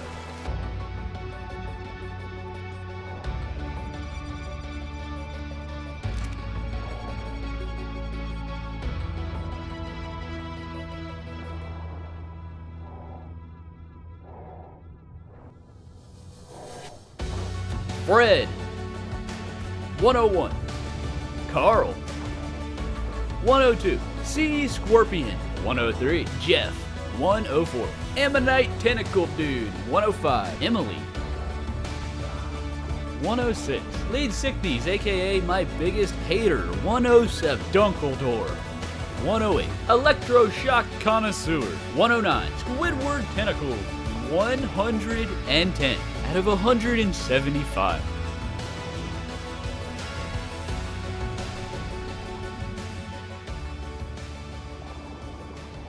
And just like that, the ocean was conquered. Sarco Polo was on life support, about to pass out, and also kinda sucks. But we tamed them all. Well, actually, not all. Because there was one ocean creature remaining inside the cave below Lost Island. I'll give you a hint, dude. As I entered the cave, the whole color scheme of the water changed, and I saw some plessies and an alpha mosa. Well, this is already off to a bad start. But behind the aquatic degenerates, I saw him. The Mega Chelon. These dudes are from Genesis 1, and you tame them by finding a parakeet fish school, like this one over here by this shipwreck, and you have to kite them over to Mr. Turtle. Except they're super slow, and that's not exactly how it worked out. Instead, this happened.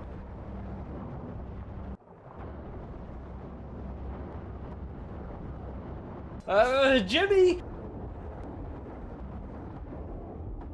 Jimmy was my hero, but my scuba tank was already broken and my lungs got deleted. Back at base, I made a saddle for Barry since he can swim pretty well, but he was like stuck behind the magmasaur. Also, Jimmy perished. Oh no. So I borrowed Cheek's cryopod, tried to head back over to Barry. Bro, will you move? Get out of the way. And then I committed a felony. I pressed the right trigger. Oh my. Stop, please stop. I whistled passive as soon as I realized what was going on. But then the Bronto just started assaulting my adopted family. And I was still stuck. So I whistled neutral. What is happening right now? Oh great, a cooldown. On day 50, I woke up, hoping this was all just a dream. It was not. So I just ignored what happened last night, grabbed my body and Barry, get over here young man, and my last scuba tank, because it was time to get my stuff back and get my revenge. Baryonyx have this tailspin stun attack thing, which basically is an Uno reverse card against eels. But this pink looking dude that never skips neck day would not leave me alone. I tried swimming away, but he was too fast. I tried swimming up, but Barry is atrocious. So I had no choice but to fight. And Barry wasn't much of a fighter. Luckily, Plessies are terrible at swimming vertically, so I abused that until I got my stuff back. I then summoned Squidward hoping he would exterminate them, threw on some flippers, and got out of there. I was expecting Squidward to use his tentacles to decimate that man, but it seemed like he was unable to hit them. He might die. But that's a sacrifice that I'm humbly willing to make. Just stay away from me, please. Since I was relatively safe over here, I decided to try and tame the low-level Megachelon. There was a fish school nearby, somewhere between kindergarten and middle, I would assume. And once I kited it over, the taming meter began to rise. It took a few minutes, but this was probably the easiest time I've ever had taming one of these guys, because there wasn't like anything else here trying to murder me. The Megachelon marked tame number 111 out of 175.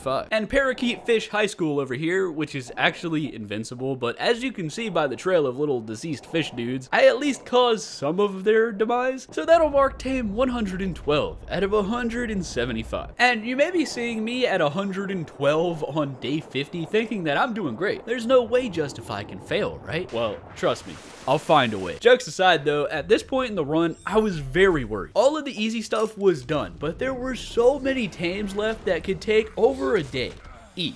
Not to mention all the time wasted inside caves and boss fights. It was gonna be really close. Anyways, I made it home. Somehow. And like half of the ocean creatures that I just tamed are already dead. But I brought home 5 of them. Also, that random Bronto, the menace to society, caused my entire family of 111 to be doing a group hug. And I quite literally don't have time to fix them. But on the bright side, I now had enough metal to make 2 air conditioners. Never mind, it's still too hot. So I crafted a 3rd one, forgot to do an S+, and now it's extremely unfriendly to my OCD, but it still wasn't enough. I should probably make more than one singular forge, but I'll just wait. So on day 51, well, I'll tell you what I'm not doing. The ocean can go die, I'm not going in there. So that leaves the snow cave. I prepared by grabbing 2 of Jimmy's offspring, leveled a hairy otter's melee for insulation, but I couldn't find Cheek. Harambe and Harambe Jr. were chilling. Whoopee Cushion is on top of the world right now, but after looking inside this cluster of dinosaur, I found him. Bro has absolute 0 personal space right now. Everything was ready. So I uppercut Charles in his jaw for fun and headed to the worst location in this entire game. As I reluctantly arrived after slaying a degenerate to make a sleeping bag, I headed inside. See, this is why everybody hates this cave. Cryopods are kind of OP though, and they make the fact that everything in here can spawn up to level 450 not too bad. But if you played this game before cryopods existed, well, basically, you weren't able to take any tames in this cave because of that crouch entrance. I used to just grapple to the ceiling and avoid everything with a shotgun. Anyways, I just detained that Yeti in the afterlife as well as some polar bears. These guys are both super strong, but unfortunately, they're not tameable. So that marks tames number 113 and 114 out of 175. Jimmy was making this super easy because knockback and he's too big for a Prolovia dismount. Easy is good, but it's also not that interesting. So here's a quick recap.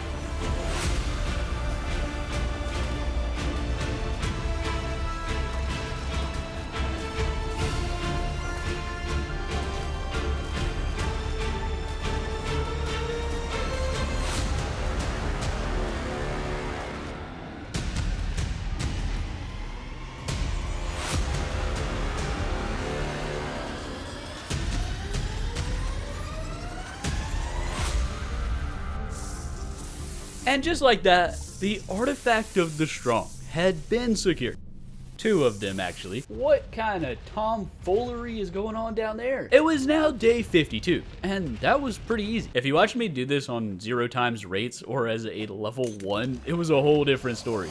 Oh my, almost had a heart attack right there. But then I realized, wait, artifact of the strong. Bro, I don't even need that one. For some reason, I don't know why, but I was thinking that this cave was the artifact of the cunning, but that's actually the water cave one. The amount of times I've beat this map. All I know is I need this cave to fight Doug, okay? But the last 3 caves that I needed for the Dinopithecus King and the Wyvern Queen were the 2 water caves and the swamp cave. But before I do that, let's tame some more of the difficult stuff. I was gonna tame a Quetzal and a Giga, and to make things easier, I was gonna use a Griffin. Wait, why do I have 30,000 seconds of double XP? Hello?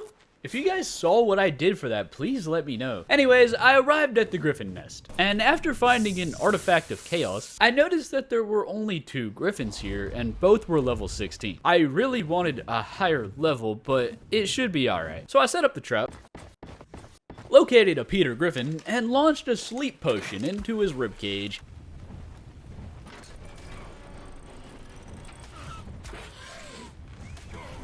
And once he was immobilized, I incapacitated that man. While he was getting some very, very needed beauty sleep, I borrowed some prime meat from Connor McStegger's brother-in-law, and after some waiting around, Gryffindor marked tame number 115 out of 175. The health and melee don't really matter, but I would really need some higher stamina for the Quetzal. And on day 53, I decided to go back to the future. I mean the swamp cave. This time, I brought my hazard suit because I was curious if that would protect me from poison. It did not. The scuba gear works well, but the minute I remove the flippers, my toes spontaneously accumulate lungs, and then they breathe in the poison. Seems legit. Anyways, this cave is a breeding ground for heathens. So I threw out Cheeks, and he took out the trash.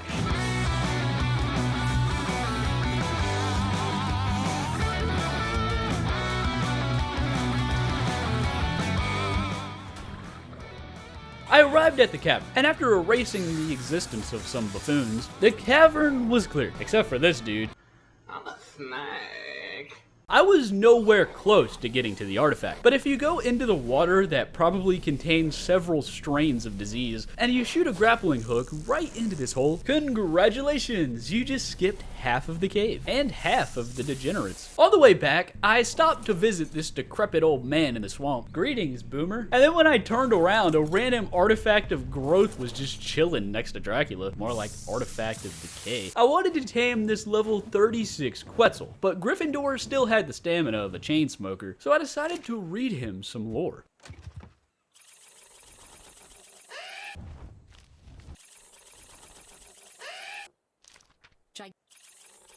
I also committed grand larceny on this Ragnarok beaver dam, and now with 1100 stamina in his lungs, Gryffindor was ready to take down the largest bird to ever exist. So I loaded a bedtime story into my crossbow, launched it into that man's earlobe, and did that like 20 more times. Sweet dreams, buddy. When you attack a Quetzal, they always run away towards the center of the map at 50-50 coordinates. And usually, they always decide to go to sleep near the worst predators possible.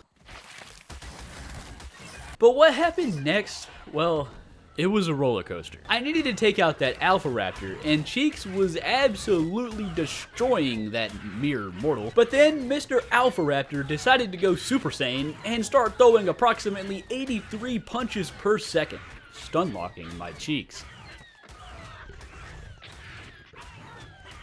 Cheeks, do something, bro. At this point, I thought Cheeks was done for. There would be no more cake in the family. But as a last resort, I summoned Dracula. And luckily, he gave me just enough of a distraction to finish the job. How did that work? Somehow, Cheeks was alive, and Mr. Alpha was not. What a loser. So I wore that man's skull on my face to assert my dominance, and Pretzel the Quetzal marked tame number 116 out of 175.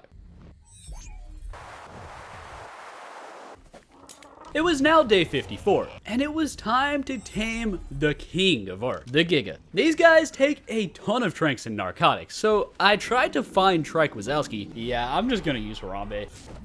Harambe was a professional, and after some chemical engineering, I was on my way. Gigas are super annoying to tame, but luckily I was only going for a level 8. I highly recommend not doing what I'm about to do and just build a trap like a normal human being, but yeah, I'm not doing all that. When I arrived, I shot an arrow into a Giga's femur, but since their torpor drops so ridiculously fast, it's basically impossible to just use a griffin because he's out here living rent-free. I need to kite him into a ditch. Oh, well, that was easy. And now that he was trapped, well, this was gonna take a while.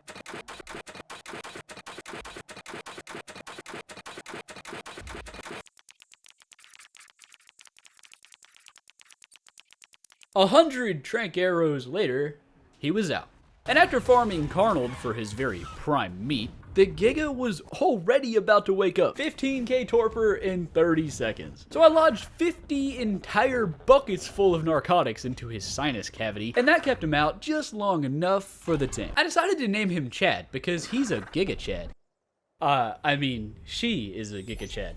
Sorry, ma'am. 117 out of 175. On the way back, I realized that I forgot someone over in the city. So I made a quick stop in Extinction where I hog-tied this tappy from 20 foot away, launched 4 projectiles into his nostril, fed him some leftovers from a Giga Chad, and while he was taming, I searched for the real reason I was here. Mr. Gotcha. These guys eat anything. Literally anything. Like one time, I accidentally dropped a stack of text structures and the man ate it. Anyways, I gave the dude some rocks and apparently they were finger licking good. Sid the Sloth here marked tame number 118, and top of the morning was tame number 119 out of 175. There were only 56 tames remaining at this point. And back at base, I made a few more air conditioners with my newfound metal. And finally, after having this egg for like 10 days, the rock drake egg was cold enough to incubate. 5 minutes later, Drake the Rock Johnson marks tame number 120 out of 175. And at this point, the only artifact left to fight Cheek's grandfather is the artifact of the Cunning. It's in the hard water cave, and I don't really have any good water tames anymore, so I borrowed some prime meat from this green giant. Ho ho ho. Green giant. Spied on some dolphins, and eventually, I found him. A level 120 Ichthyosaurus. The tame was pretty easy.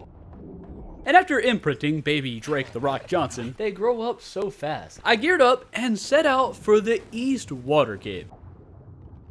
I've done this cave with nothing but a dolphin more times than I can remember. I play this game way too much, but it's really easy to mess up. One eel, and you're done. The beginning of the cave isn't too bad. Just stick to the ceiling and swim over top of the megalaheathens. Bye, Felicia. And when the cave opens up with all the Moses and Squidward tentacles, you wrap around the left of this pillar. At this point, you'll be surrounded by the D-gens. But this wraparound should buy you just enough time to make it into the hole. And here's where things get interesting. You can pretty much just outrun everything, maybe kite them out of the hole if you really need to. Just make sure you have enough time and you grab the artifact fast. But on the way out, I didn't check my corner. Rookie mistake. Oh no! And just like that, everything went wrong. I was still alive due to pumping over half my levels into movement speed, but when I emerged from the hole, well, Squidward and his tentacles showed no mercy. Not like this. It wasn't too bad though. The artifact made it out of the eel hole. So I grabbed Carl and my backup scuba. I didn't have backup scuba. And I also grabbed Dunkledore just in case I needed a tanky distraction. Sorry, buddy. When I arrived, I pumped Carl's movement speed, and it was pretty easy to make it back into the cavern. Hey, yo! Dude, that is insane. I tried to kite everything away, but for some reason, both of the Squidward tentacles were not following, which kind of threw me off. What? Where did he come from? Yeah, I rage quit.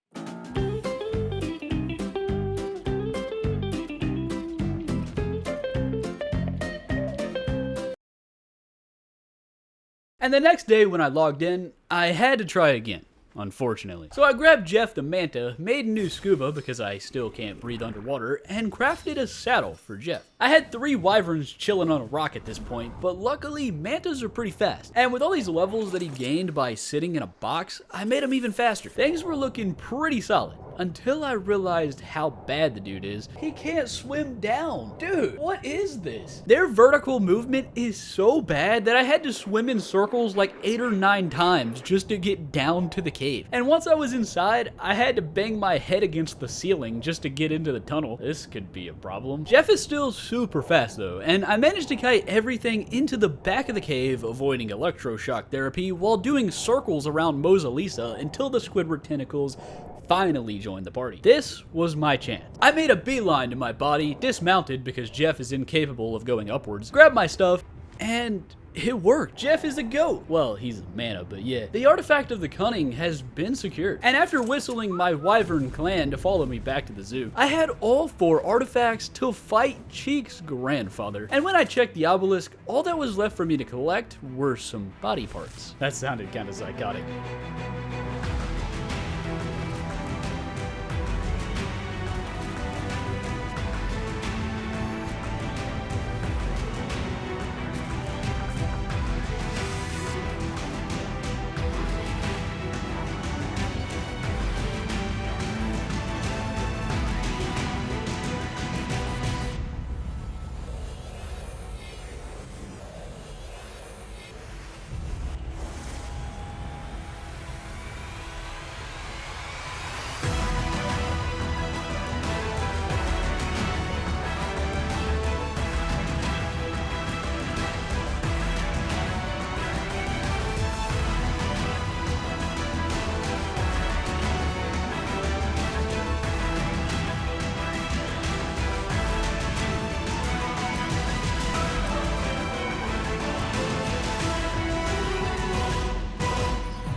And just like that, Cheek's grandfather has been slapped.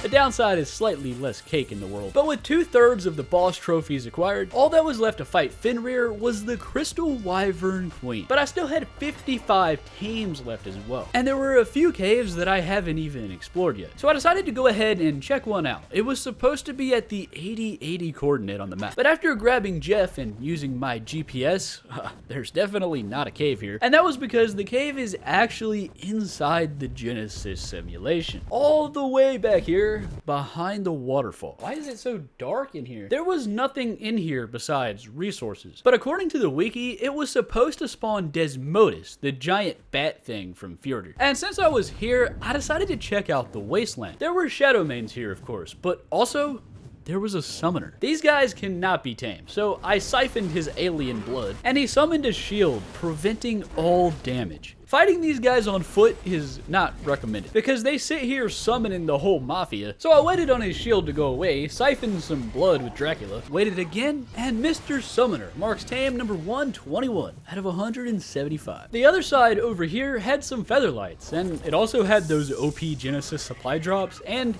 a Reaper. Okay, dude. Wait, is that my ex-wife? Anyways, I need to come back here later, and I also need to go to outer space again, but like, it'd be cold. So I inspected my list, and it turns out there's like 30 tames that should be super easy. I've already talked about launching bedtime stories into the eye sockets of heathens multiple times in this video, so I'll spare you the details, and it's time to knock it out. Literally. Ted E. Bear. Thieves Guild. Silly Goose, John Travolta. Febreze. Snoop Frog. Jump Scare.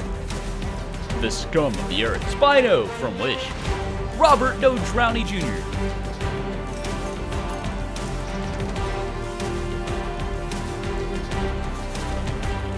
No! Snorlax. Houdini. Tree Hugger. Albert. Nuisance. Optimus Prime. Egbert. Old Spice.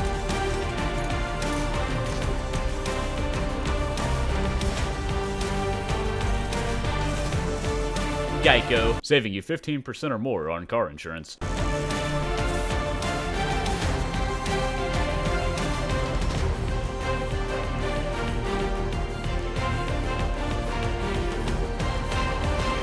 Dos Equus.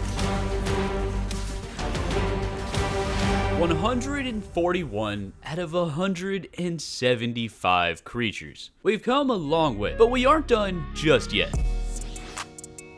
There's still 34 creatures to go, starting with this Deinonychus egg I found during the montage. And while he was being scrambled, I took Harambe to do what he's best at, farming stem berries. You'll see why soon. The rock drake from Timu marks tame number 142 out of 175. And after feeding him a creature 700 times his size, I casually stole the life's work of a honeybee, and I got all my veggies together with the stimulants and cooked up some sweet vegetable cakes. A couple tames in this game really like these things, and there's also a couple egg connoisseurs, but my first stop was the swamp, where I found Gary the snail and cleared the area.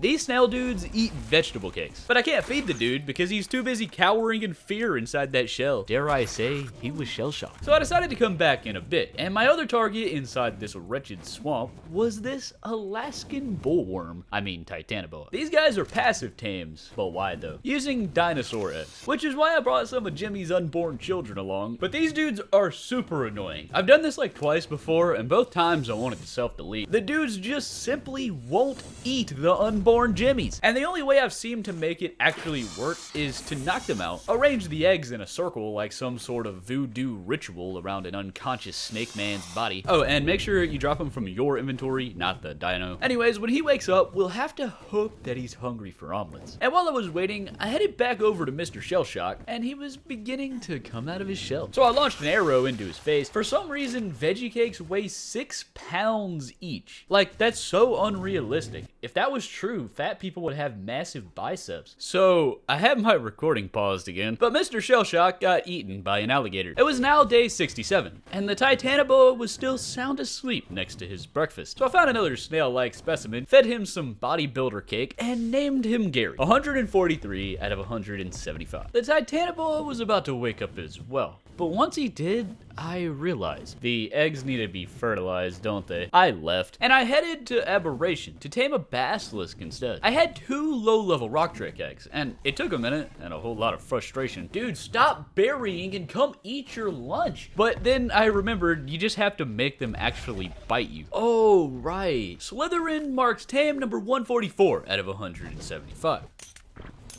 And this time, I brought Jimmy's real unborn children to feed to a snake, and after flying out of render to lose aggro, ladies and gentlemen, we got him. Yo Mamba is so fat that she marks tame number 145 out of 175. And at this point, there were 30 tames left, and more than half of them are extremely difficult. Anyways, I spent the rest of the day searching the snow, but on day 68, over by the castle, I found an Ovis. This little guy ate an entire 6-pound cake in less than a second, marking tame number 146 out of 175. And while I was here, I decided to head back to the DLC snow area. It wasn't actually cold everywhere. It was like certain spots of immediate death. It was really weird. But the whole squad was here, including Managarmers, Ferox,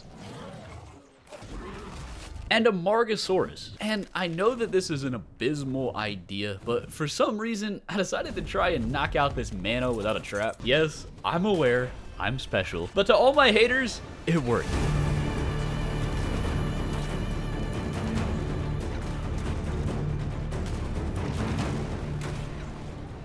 No way. The Mano was down. Somehow. And after feeding him some raw direwolf, side note, did you guys see that they're cloning a direwolf IRL? Like actually? Anyways, Frosty the Managarmer was 10. 147 out of 175. And it was time to head home, because I wanted to go ahead and get the last artifact for the Crystal Wyvern Queen boss fight. But then, this happened. Ah! Dracula, bro, help me! Dude, really? I perished. But it was low-key a blessing in disguise, because after flying back on Gryffindor, Harry Otter Jr. was somehow still breathing. And here's the blessing in disguise part. I found the rarest creature in the entire game. Just south of the Redwoods, I saw him. A level 108 unicorn. No way. So I put some potatoes in my hotbar, fed one to this literal unicorn, and began the tame. These guys are just like the Equus. The exact same, actually, just with a horn. You feed them a veggie every time they start bucking, and it's pretty simple. But this guy would not stop running, and he got a bit too close to a degenerate. I had to act fast. That was close, and the unicorn was safe for now, but the tame meter was reset, and he was scared. So I followed him, and it took a while for him to calm down, but eventually... Really, bro? Eventually, he was ready. And everything was going great for a while, until he decided to go bungee jumping without the bungee. This reset the taming meter again, but also we're in the swamp. At this point, I was rethinking my entire existence. Why couldn't I just build a trap like a normal person? The rarest tame in the game, and I was fumbling the bag. But surprisingly, it wasn't too bad. Very sketchy, and after running into someone's outhouse and breaking the ankles of an alligator, please don't come over here. I don't know how, but I actually tamed that man. Well, that was stressful. The unicorn needed a special name, but I couldn't think of one. Buddy Mark tamed number 148 out of 175. Bro forgot to render in. Oh, there's the polygons. And on day 69, it was time to get the last artifact. The artifact of the brute. So I recruited Bertha the Bassie and Jeff the Manta to my cult, repaired some armor, and set out for the Wild West. Well, just the West, but underwater.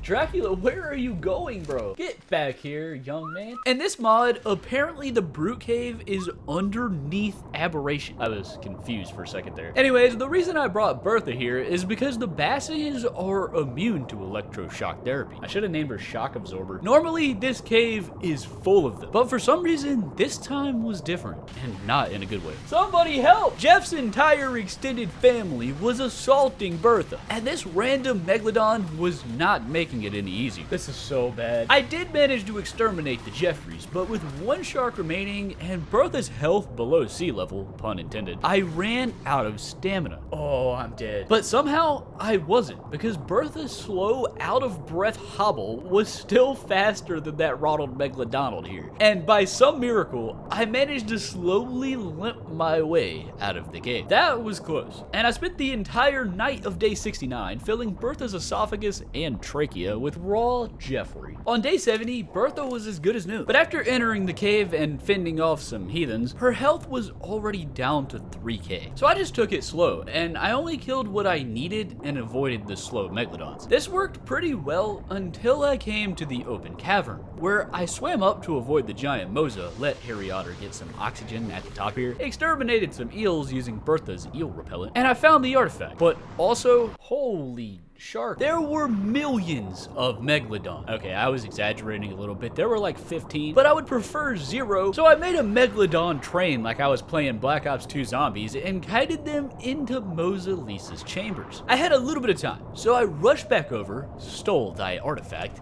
and got out of there. Outside the cave, I decided to summon the real Jeff to swim out from under Aberration because he's a lot faster. But what happened next, well, see for yourself.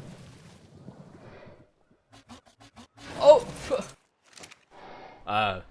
sorry. Dracula had some seafood for dinner tonight, and it's a good thing that I'm done with the water caves. Anyways, the only thing left for the Crystal Wyvern Queen, aka Dracula's mother-in-law, was clipping some fingernails from her children. I needed wyvern talons. So I spent the rest of day 70 giving manicures to some crystal pedestrians.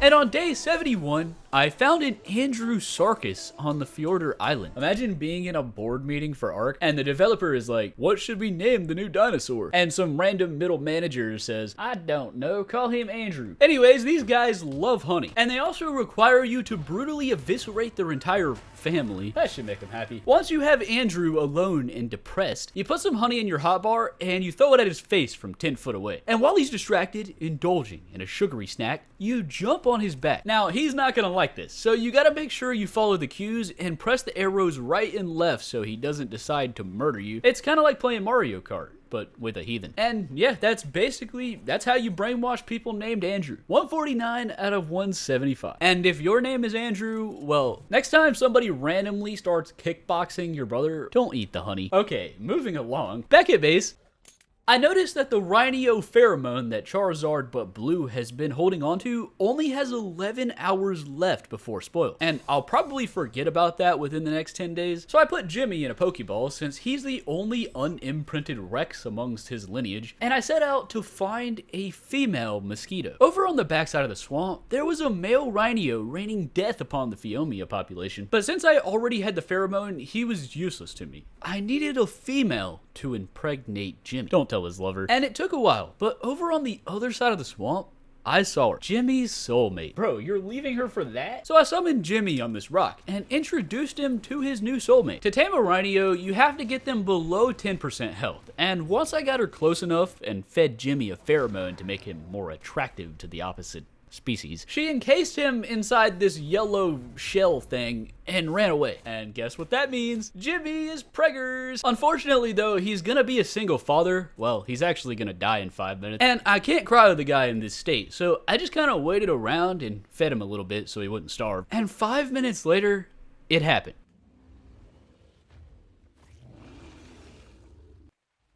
Jimmy perished, and Elon Mosquito marked tame number 150 out of 175. There were only 25 more tames to go, and when I returned to my humble abode... Wait, is that a Maywing? There's 2 of them. I don't know if Maywings are supposed to spawn here, but I've been here for 71 days, and that's the first time I saw one. But it was now day 72, and everything was ready to fight Dracula's mother-in-law. So I decided to go ahead and assemble the Rexes. Parabyte, is that you? How's it going, man? Jimmy's children were mostly healed up, but they still had some bruises. Nice try, buddy. So I wanted to wait just a little bit longer for them to heal up. And in the meantime, I took a mosquito for a walk in my living room, and I crafted some ramshackle fur pants. That's the best I can do at the moment. Grabbed some element, and by the way, a mech requires a tech replicator to craft, and I do have some big plans for that as well. I just need more element from the Crystal Wyvern Queen. And if you were curious, here's some of the things that I still need to tame. Titanosaur, Carkinos, Carcare, Iceworm, Astrocetus, Astrodelphus, Voidworm, Noglin, Strider, Shadowmane. Yeah, I'll stop there, but it'd be difficult. Anyways, I arrived back at the snow. I found this cave with an invisible wall. I can't go in there, like I literally can't. But I was here because over in the back, I wanted to find a Ferox. These guys look like jerboas, but to tame them, you have to feed them element. And once you do, well, they no longer look like a jerboa. But if you manage to survive, which is kind of easy when you have wings, you just repeat the process. For some reason, the dude walked into the freezing ocean, and I almost contracted death. But after another feed, Baby Yoda marked tame number 151 out of 175. And back at base at the start of day 73, I decided to bulk prepare for several of the weird tames. So I farmed some berries on Harambe and cooked up a mean Freya curry. Gordon Ramsay would be proud. And while that was cooking up, I started incubating some Rex eggs. And while those were cooking up, I started injecting my forearm with this random needle I found in the forest to harvest some blood packs. These baby Rexes are, well, they're never gonna grow up. They will not survive to see adulthood. But with 7 curry in my air fryer and 4 baby Rexes and 10 packs of my blood, it was time to domesticate some prehistorians. And our first stop was outer space. Luckily, I wasn't becoming one with an ice cube anymore, and the Astrocetus over there, I'll come back for when I have a mech. But this little Astrodelphus dolphin space guy thing, I was gonna go for it. And spoiler alert, I've never tamed one of these guys. But before I could try anything, I saw a Voidworm scanning the life of a space civilian. I still needed that guy, and he's also untamable. So I declared war. Oh, I almost just fell into the void. Voidworms are kind of annoying. And on top of them dismounting and almost disintegrating me on the spot, every time that I'm not on Dracula, I'm freezing. Not really sure why that is. But Dracula was permanently stuck without stamina. If I dismount, I freeze and contract death. If I stay on, asthma. Things were not looking good, but I managed to back up against this rock when he didn't use his face scan technology, and Dracula was able to bite his face until he powered down. Oh, how the turns have tabled. 152 out of 175. The flying space dolphin was a bit more complicated because there's no gravity, so I can float, but I also die in 10 seconds. To tame these guys, you have to get their aggro, pet them, and then feed them element. And when I tell you this took a long time, it took a long time. Astro was tame 153 out of 175. And over in the Genesis Sanctuary, I went back to the waterfall because this time I brought my blood. There they are. The Desmodus grabbed my shoulder blade, and I watched as blood packs were removed from my, I don't know where I keep those things. The Desmodus was tamed. That was easy. So I named him Douglas, marking tame number 154 out of 175. I then read some disturbing lore about sanguine elixir, and now Genesis was mostly complete, with only the Astrocetus and Shadowmans remaining. But for now, I had other plans. There was a Carcharodontosaurus over on this mountain, but there was also a Giga. So I kited Mr. Giga off a cliff. Hey look, it's Beyonce. Works every time. And the Carchar was at a safe distance, so I summoned a baby Jimmy, bludgeoned him to death with a pickaxe. Hey man, don't look at me like that. You do what you gotta do. And I tried to get Mr. Carchar to eat. He did eat Jimmy, but not in the taming way. I'm not actually sure if it's possible to tame these guys without a trap. I've done it a few times with traps, and it does only take one baby Rex. So I decided to unclaim the next Jimmy before executing him, and it looks like he's eating him properly. Nope, never mind. I don't know what I was doing wrong. I mean, it was because I didn't make a trap, but besides that, I was about to try again, but almost got smited out of existence. Dude, calm down. Dracula was on life support, and I low-key hate this man, so I'll come back later. My next target was the reason I had the Freya curry, to tame an Amargasaurus. Essentially, you eat a stew from whatever biome that you find them in, so Freya curry for this mod because they're in the snow. If you eat the stew, they won't attack you, but I didn't realize that they'll still attack Dracula. Seriously? I wasn't prepared to have to do this on foot, so it wasn't gonna work. And he also got murdered by a pack of wolves like 10 seconds later, so yeah, I'm a double failure. But I still had one thing left on my menu. Jimmy's firstborn child. The only one that the Carchar didn't eat. So I could at least use that to tame a Trudon. So I took a detour to the woods, you know, the red ones, located a degenerate, and allowed him to feast upon Jimbothy Jr. Only 75%, bro? This man was greedy. So I fed him a Desmodus and an Astrodelphus from outer space. Dude, you got an eating disorder or something? Somehow that wasn't enough, and I was completely out of tames, so yeah. Day 74 did not go as planned. But I saw something new that I haven't seen yet. There were Fjordhawks here, and you can tame these guys by slaying mere mortals and observing as they feast upon their corpses. So, that's what I did. But the taming bar was not going up, and apparently you need to be dismounted while he's eating. Oh yeah, I forgot about that. Amazon Prime marks tame number 155 out of 175. And if you've never seen these guys before, basically they'll grab your dead body and deliver it back to your doorstep. It was now day 75, and after failing those 3 tames, I realized that I should probably prepare better. And that means I might need to stop being lazy and build a trap. But I wanted to take a break from that, and everything was ready for the boss fight. Me, Katy Perry, and 19 of Jimmy's descendants are about to go head to tail with Charizard's mother-in-law. I'm gonna be honest, I've never done this before.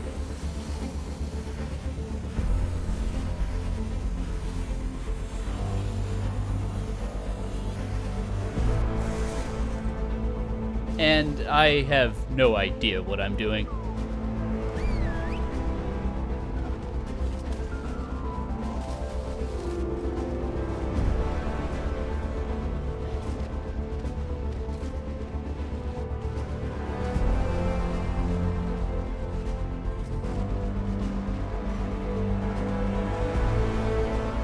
Charizard's mother-in-law didn't land for over 10 minutes, and Jimmy's descendants were slowly losing health. This was gonna be close, and it was gonna take forever.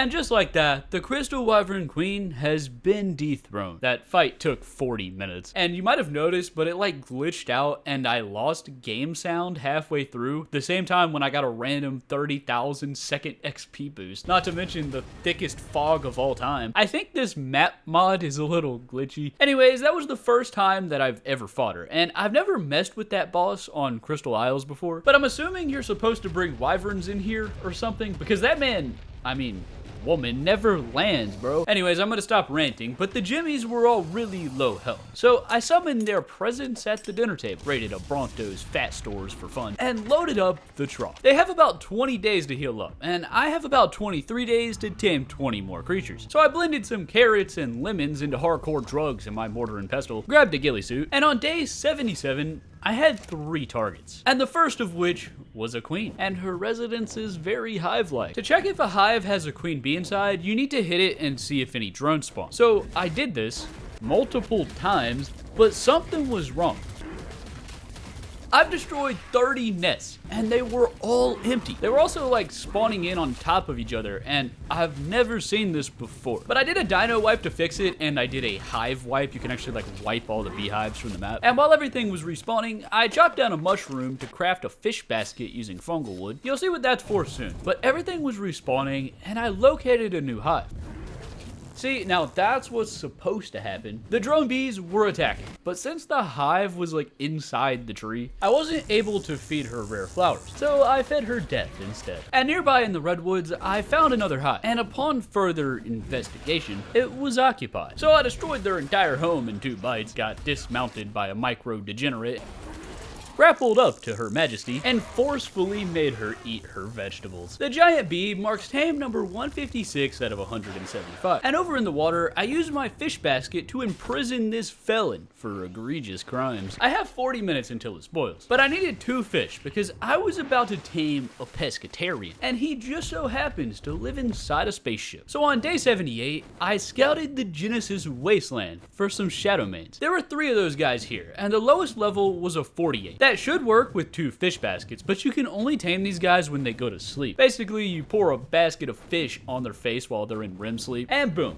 best friends forever. But for some reason, this dude would not go to sleep. He just kept assaulting the entire tri-state area. I kind of got bored waiting, and I just started exploring around when this happened. Ow, dude, get off of me. Well, this is embarrassing. After some spontaneous beauty sleep, I continued stalking my prey. He inevitably got tired, so I suited up my ghillie, sprayed some bug repellent, and started sneaking over. And I get it, man, some nights are hard, but this dude kept waking up every 5 seconds. I was so worried he was gonna just turn around and murder me, but the mission was a success. The first fish tamed 87%, and after getting assaulted by a reaper, by the way, I'm really sorry about this fog. I don't know why it keeps doing that, and I don't know how to get rid of it because it's not the normal island. But anyway, Nightshade marks tame number 157 out of 175. And while it was out, there was 1 more tame on my radar. Well, actually, 1 more kill, because these guys are untamable and are only found inside this snow cave. And this one doesn't allow flyers. Dracula, stay. Good vampire.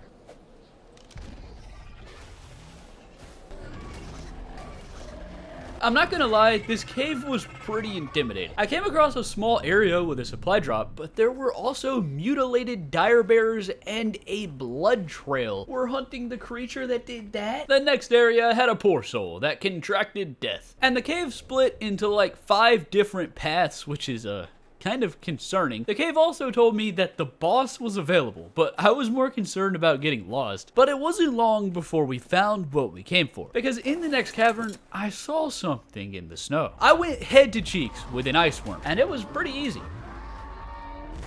158 out of 175. The Ice Worm Queen is somewhere back there, but I don't have time for all these bosses, so maybe later. Because it was now day 79, and I had 21 days left to tame the final 17 creatures and take down Fenrir. So I started my day off by breeding Slim Jim with Jimmy Neutron, Little Jimbo, and Corn Pop.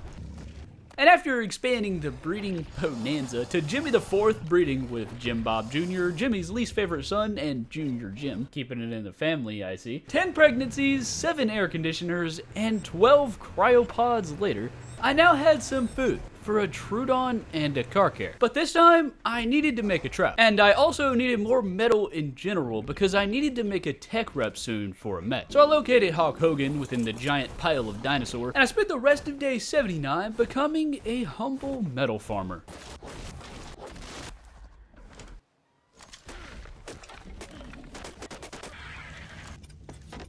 The trap was set. Well, not set, but I had it built. And the first target was a Troodon.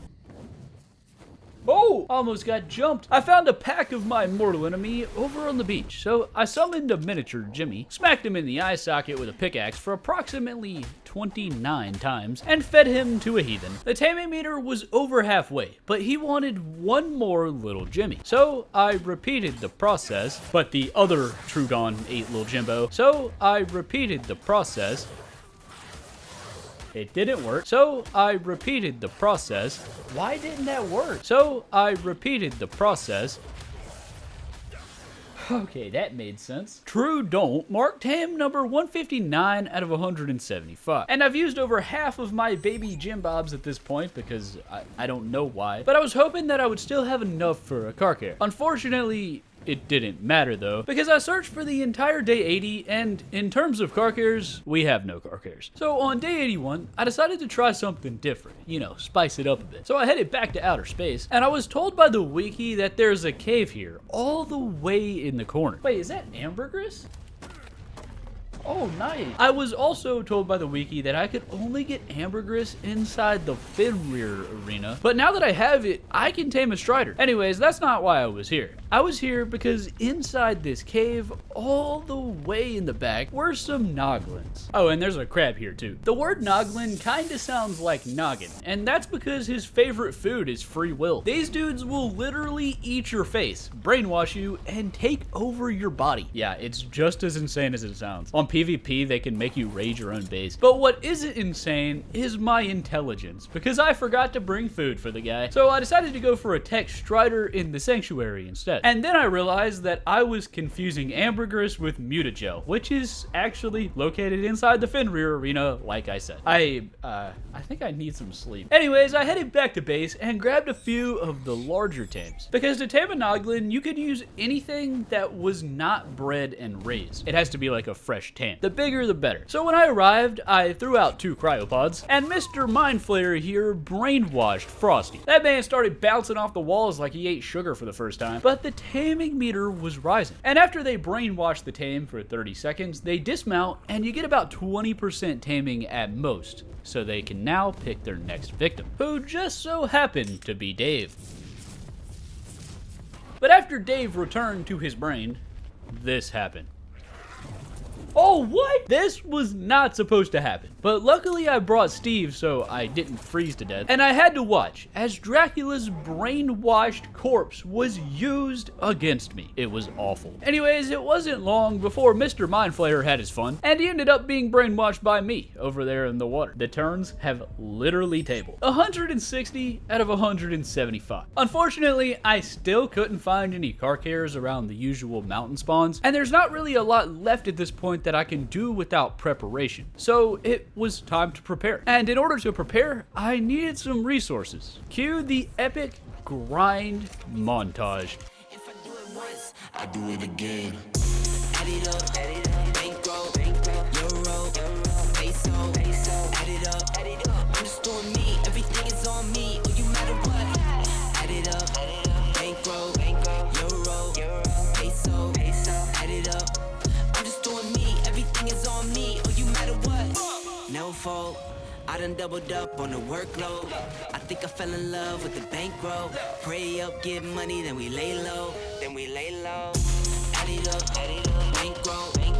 It was now day 84, and I had 16 days remaining. I had 5 forges cooking up several thousand metal for a tech rep, a bunch of crystal and poly inside Hulk Hogan, and I made a shotgun and had some gunpowder cooking up for ammo for the Amarchosaurus. I also had a stone trap and catapult built for Mr. Krabs, and the only resource I was missing at this point were black pearls for the tech rep and the mech. Which for the black pearls, I need to go back into the depths of thalassophobia to farm those. But for now, with the catapult in my pocket and 162 metal for boulder-related activities inside Dracula's coffin, or wherever he keeps it, I decided to head over to Aberration and trap a crustacean. Once I arrived, the only Mr. Krabs in the river was an alpha Carcinos, and that certainly will not do. But I did find one over here beefing with an eel, and now he's beefing with me. So I tried to use my stone gateways, but they have to snap to a floor. The S-Place gates are kinda trash for trapping crustaceans. So I had to compromise, and use the metal gates that I made earlier for the car care.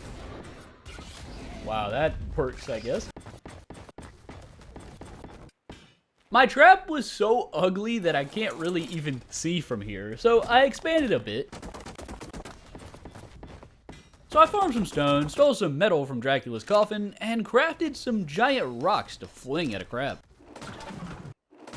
Oh no. So to tame a crab, you need to hit the flat part of their back/butt, and if you touch their legs or face, they gain no torpor and they just lose health. I placed the catapult a little bit too close to the trap, and I really didn't want to demolish it and make a whole new one. I was low-key in denial, but after accepting my fate, I thought outside of the box. Literally. Okay, I didn't mean for him to escape, but after cutting him back in and using Dracula as a fifth wall, I waited on him to turn around, always in position, and I unleashed my wrath. Okay. Let's go. Mr. Krabs was down. That was the most scuffed trap of all time, using Dracula as a wall, but it worked. And I kind of forgot that these dudes eat spoiled meat, so I borrowed some prime meat from a local businessman, and I had to wait 4 minutes for it to spoil. Hello, sir. How's it going? So I stared deeply into the soul of a crab man for 4 minutes, but once his dinner became rancid, he dug in. Mr. Krabs marks tame number 161 out of 175, meaning I have to tame one creature per day in order to finish this by day 100. And the rock elemental is tamed the exact same way as the Carcinos, but with a cannon. However, I was actually going to try and use a mech instead to see if that would work, so I wanted to wait on that for now, and I decided to head over to Hypothermia Land to tame an Amargasaurus. Hypothermia Land is nowhere near as fun as it sounds, but there were 2 of the Amargasaurus dudes beefing with some flying psychopaths, so I ate some free curry and tried to sync my temperament with this level 40, but he was angry and he was not having it. So I tried to find another, and I did find him being murdered by 2 hooligans. But after I saved his life, he wanted to take Dracula's. No, we're not doing that. So I parked my vampire in the visitor parking lot and synced my temperament with this spiky fella. To tame an Amargasaurus, you essentially have to go hunting with him and help him kill carnivores. The more damage that I do, the faster he will eat the berry. So, let's hunt.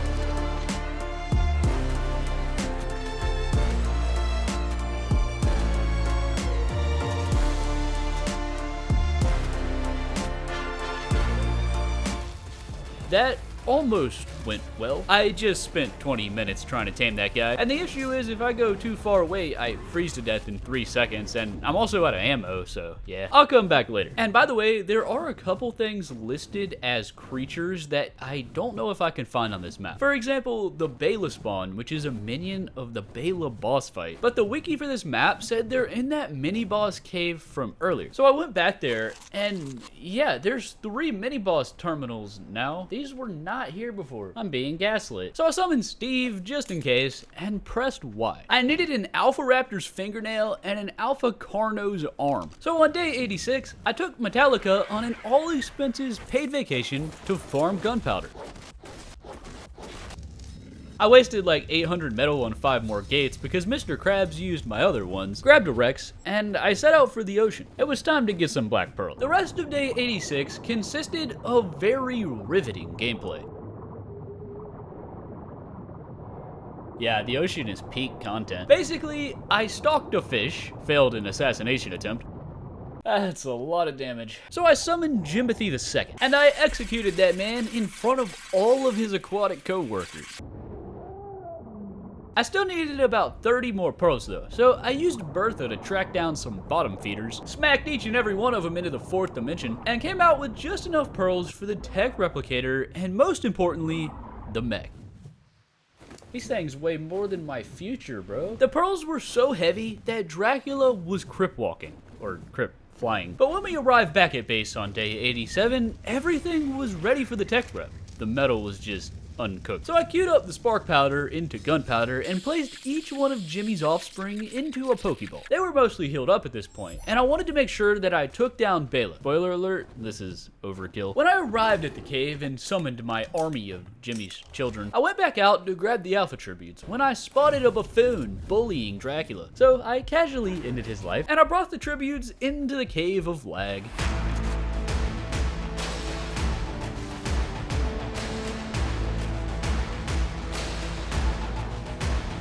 Well, that was easy. I defeated Bela so fast that she didn't even summon a Bela spawn. But the game actually glitched out, and instead of removing the tributes from my inventory, it gave me more. Wait, what? So I decided, you know what?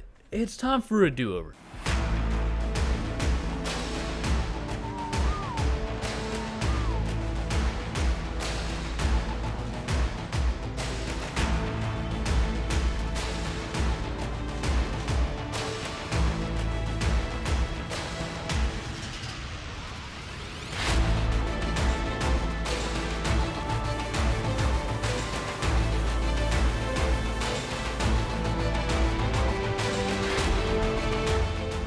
Okay, so I wasn't planning on fighting Hottie and Skull, but they're super toned down on this map and way easier than normal, so yeah, that went well. But when I checked Jimmy's inventory, oh my, he had element and some loot from Bela, which is a pretty easy element farm considering it gives me the tributes instead of taking them. But the one that killed Skull had an Ascendant pump shotgun. Yo, no way.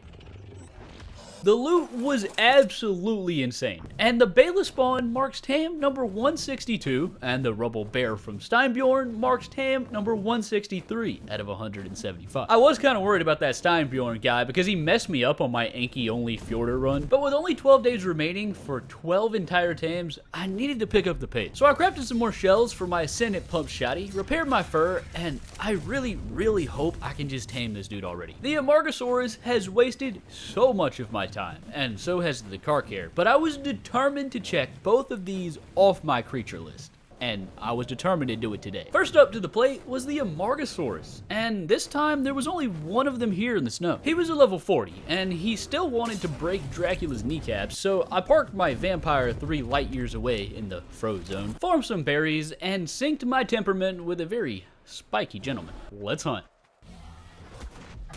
Yikes. This shotgun was super OP, and the taming was going up really fast because it's not based off of what I kill. I can attack whatever I want as long as it's a carnivore. The taming is actually based off of the damage output. However much damage I do is how fast it tames. And with this taming meter at 90%, I sniped Frosty's uncle and secured the tame. That was actually kind of fun. It was pretty easy since I have an Ascendant shotgun, but Prick here marks tam number 164 out of 175. And that shotgun low-key makes me want to do a no taming challenge.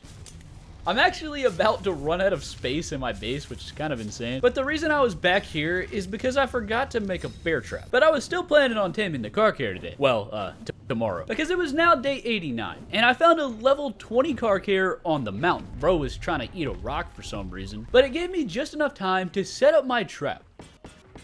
Hopefully he's not too smart for this.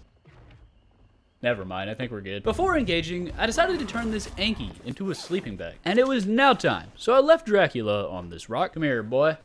Okay. Really? This is gonna be a problem, isn't it? This man was never gonna give his rock up. He was never gonna let it down. And he was definitely gonna run around in circles. There was a Dimorph or something stuck in there, so I did the unthinkable, and I vandalized his most prized possession. Run! This is why I pump movement speed, but I didn't mean to jump 20 foot in the air. I'm not really sure why I did that on foot. I was worried about him killing Dracula, but, you know, he most likely won't. So I just decided to use Dracula to kite this iPad kid. Our next generation is cooked. But eventually, after a whole lot of circles, he walked right into my trap. Ow, bro. You just ate my pants. So Jimmy's child just spawned in next to a man wearing gloves and a helmet. only gloves and a helmet. But it's okay if he's traumatized for life, because his life isn't gonna last that long. Car carriers only need 1 Rex to fill the trust meter. Any last words?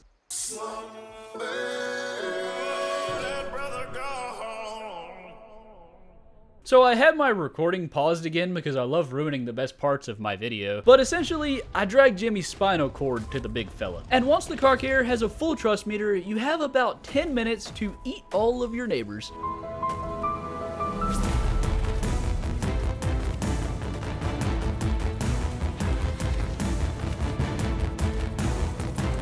And yeah, if you trap them, it's pretty easy. 165 out of 175.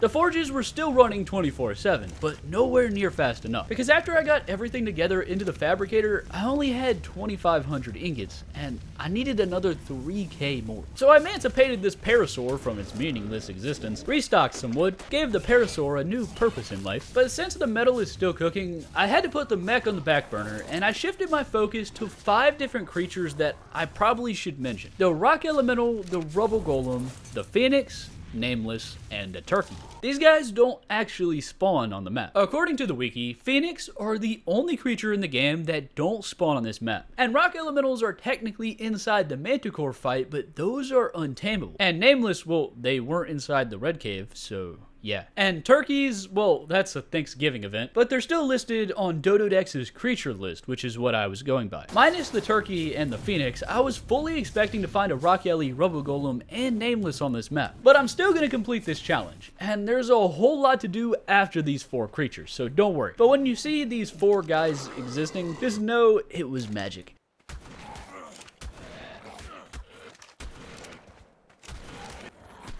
Ah, he's spawning more. Get me out of here. Wait, is that a black pearl? Bro, I could have just came here. The nameless chihuahua looking guy marks TAM number 166 out of 175. And over in Scorched Earth, I saw this. What? I was flabbergasted. So I know I literally just implied that I was gonna spawn in a phoenix, but I swear I did nothing. I'm innocent. My flabber was absolutely gasted. I'm assuming this was a glitch, and I wasn't even sure if it would actually spawn in if I used commands because there wasn't a heat wave, but he exists. Phoenix are probably the hardest tame in the entire game just because they're incredibly hard to find. But when you do find them, just burn them repeatedly with as much fire as humanly possible until they submit. Hot Wing marked TAM number 167 out of 175. And after these 2 suspicious looking rocks nearby that totally weren't spawned in went to war with Steve,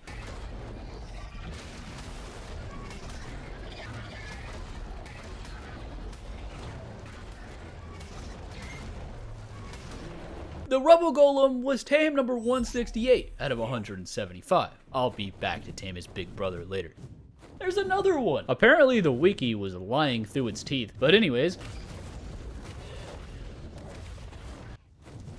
Thanksgiving turkey was 169 out of 175. And now, as day 90 came to an end, and my family of 169 was beyond fixing at this point, it was down to the final stretch. 6 creatures, and 9 days remaining to tame them. It was looking pretty good, but the tames in question were a mech, a titan, a rock elemental, an astrocetus, a strider, and a Fenrir, and a boss fight. And I needed like 6,000 metal cooked in the next 9 days. So I decided to make some more forges and speed it up. I may have went a bit overboard.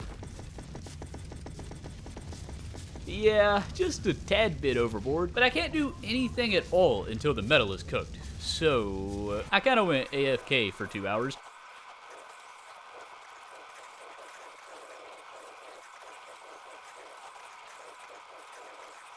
And day 95 was coming to an end. But as you can see in the fabricator, we cooked. Someone cooked here. And now I had a new problem. I had to carry 5,000 metal ingots to the obelisk. Yeah, day 96 is gonna suck. And I won't make you watch all of that, but basically, I blackmailed Hog Hogan into doing my dirty work, and I extorted Pretzel into becoming a forklift. And 30 minutes later, at the end of day 96, I crafted a tech replicator. And on day 97, I committed a felony. I placed the tech replicator on a thatch foundation, and I now had everything for the mech, except for black pearls and polymer. Yes, I did have black pearls earlier. I did happen to lose said black pearls. You're looking at the dude that just put a tech rep on a thatch foundation, all right? But luckily, I remembered getting black pearls in the radiation cave earlier.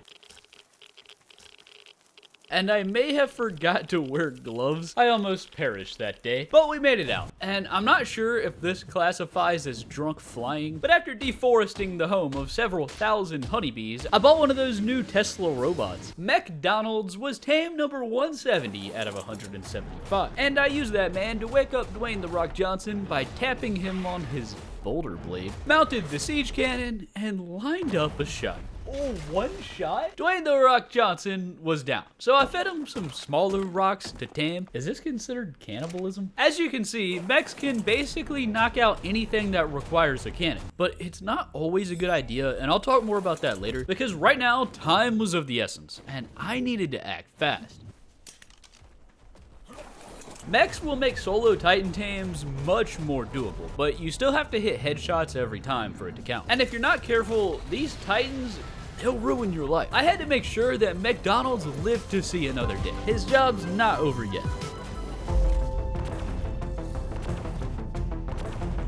Good night, buddy. But to tame titanosaurs, you don't actually feed them. In fact, they don't eat at all. They just starve and choose death over being my friend. Instead, you have to make a saddle to insta-tame them, which I kind of forgot to do. So I finally remembered to give this robot man his birth name of McDonald's. I checked on Dwayne. Where is he? Oh, he just is invisible.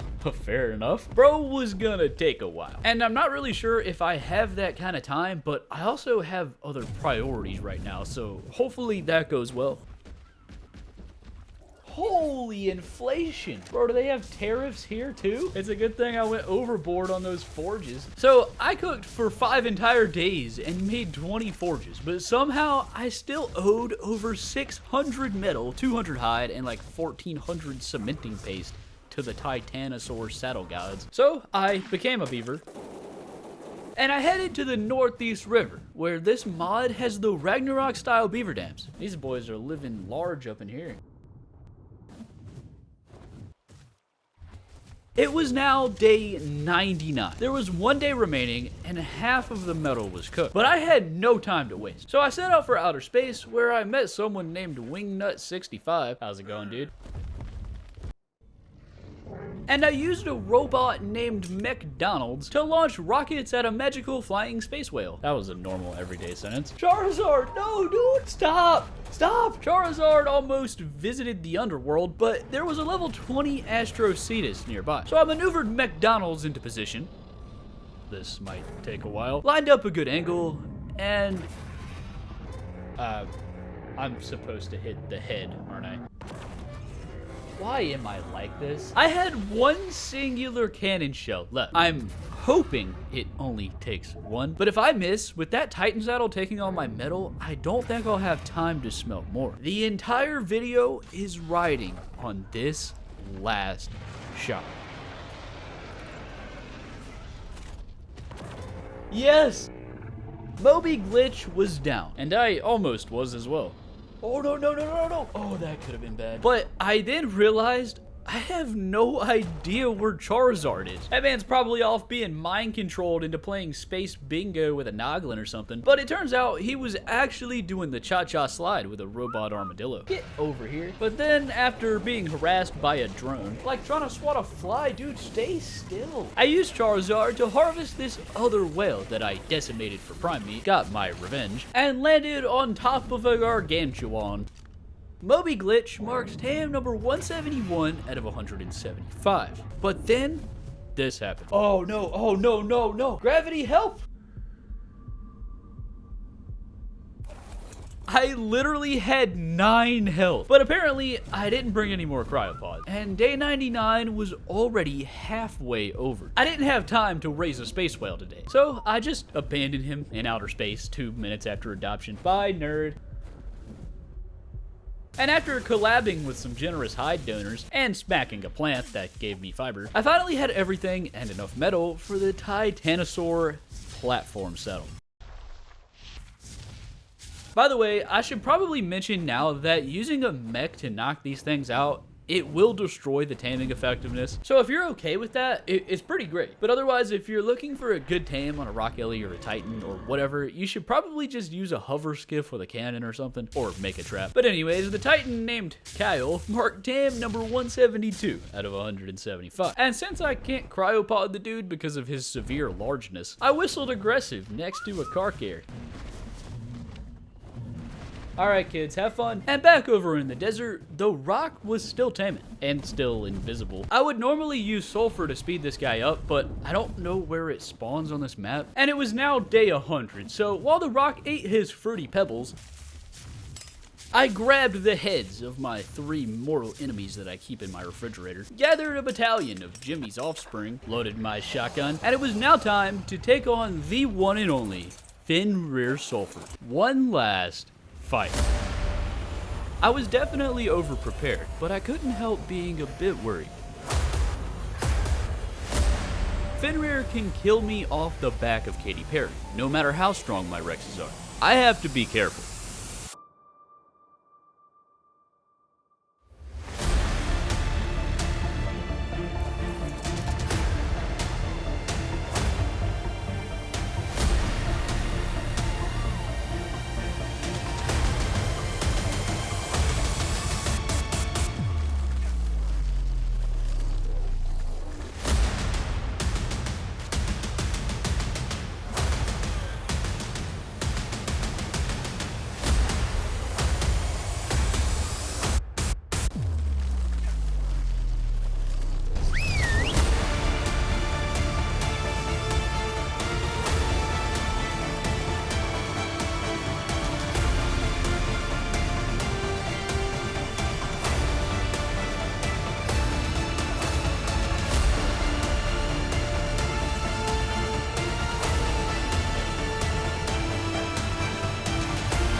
That man got destroyed. Fenrir Sulfur was way easier than I remember. Probably because I'm on single player. But when you kill the Fenrir Sulfur boss, you get a Fenrir in a cryopod. And as I was sitting here waiting on the timer to teleport me out, I almost messed up really bad. But luckily, with like 15 seconds left, I remembered. Oh, I need to farm mutagel. Luckily, it was literally everywhere, just chilling on the floor. So I scooped some up.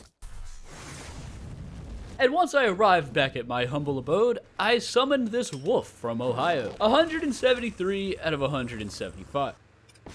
And at this point, I only had 2 tames remaining. And it was 12 o'clock p.m. on day 100. I had no time to waste, so I took a first-class flight to Genesis, where I located a giant robot giraffe. The fella asked me politely for some mutagel, so I placed it inside his motherboard, and I hacked into his right toe. Made in China marks tame number 174 out of 175. These guys are absolutely busted for farming resources, by the way.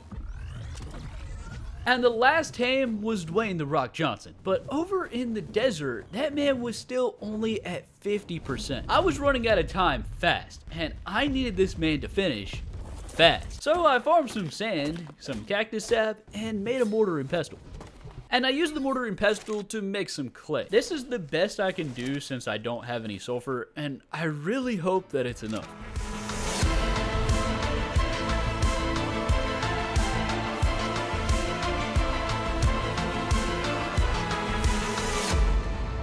The rock was tame number 175 out of 175. We did it. But unfortunately, it was too late. By 1 in-game hour. I'm a failure. But I did just tame everything in the entire game. And for that, I'd say we were pretty successful. I've got a couple insane videos planned, and if you liked my kaiju video, I would highly suggest staying tuned for what I have planned next month. Maybe subscribe. And all I ask is please just like the video if you enjoyed it. I appreciate every single one of you, and I really hope you guys have a great rest of your day.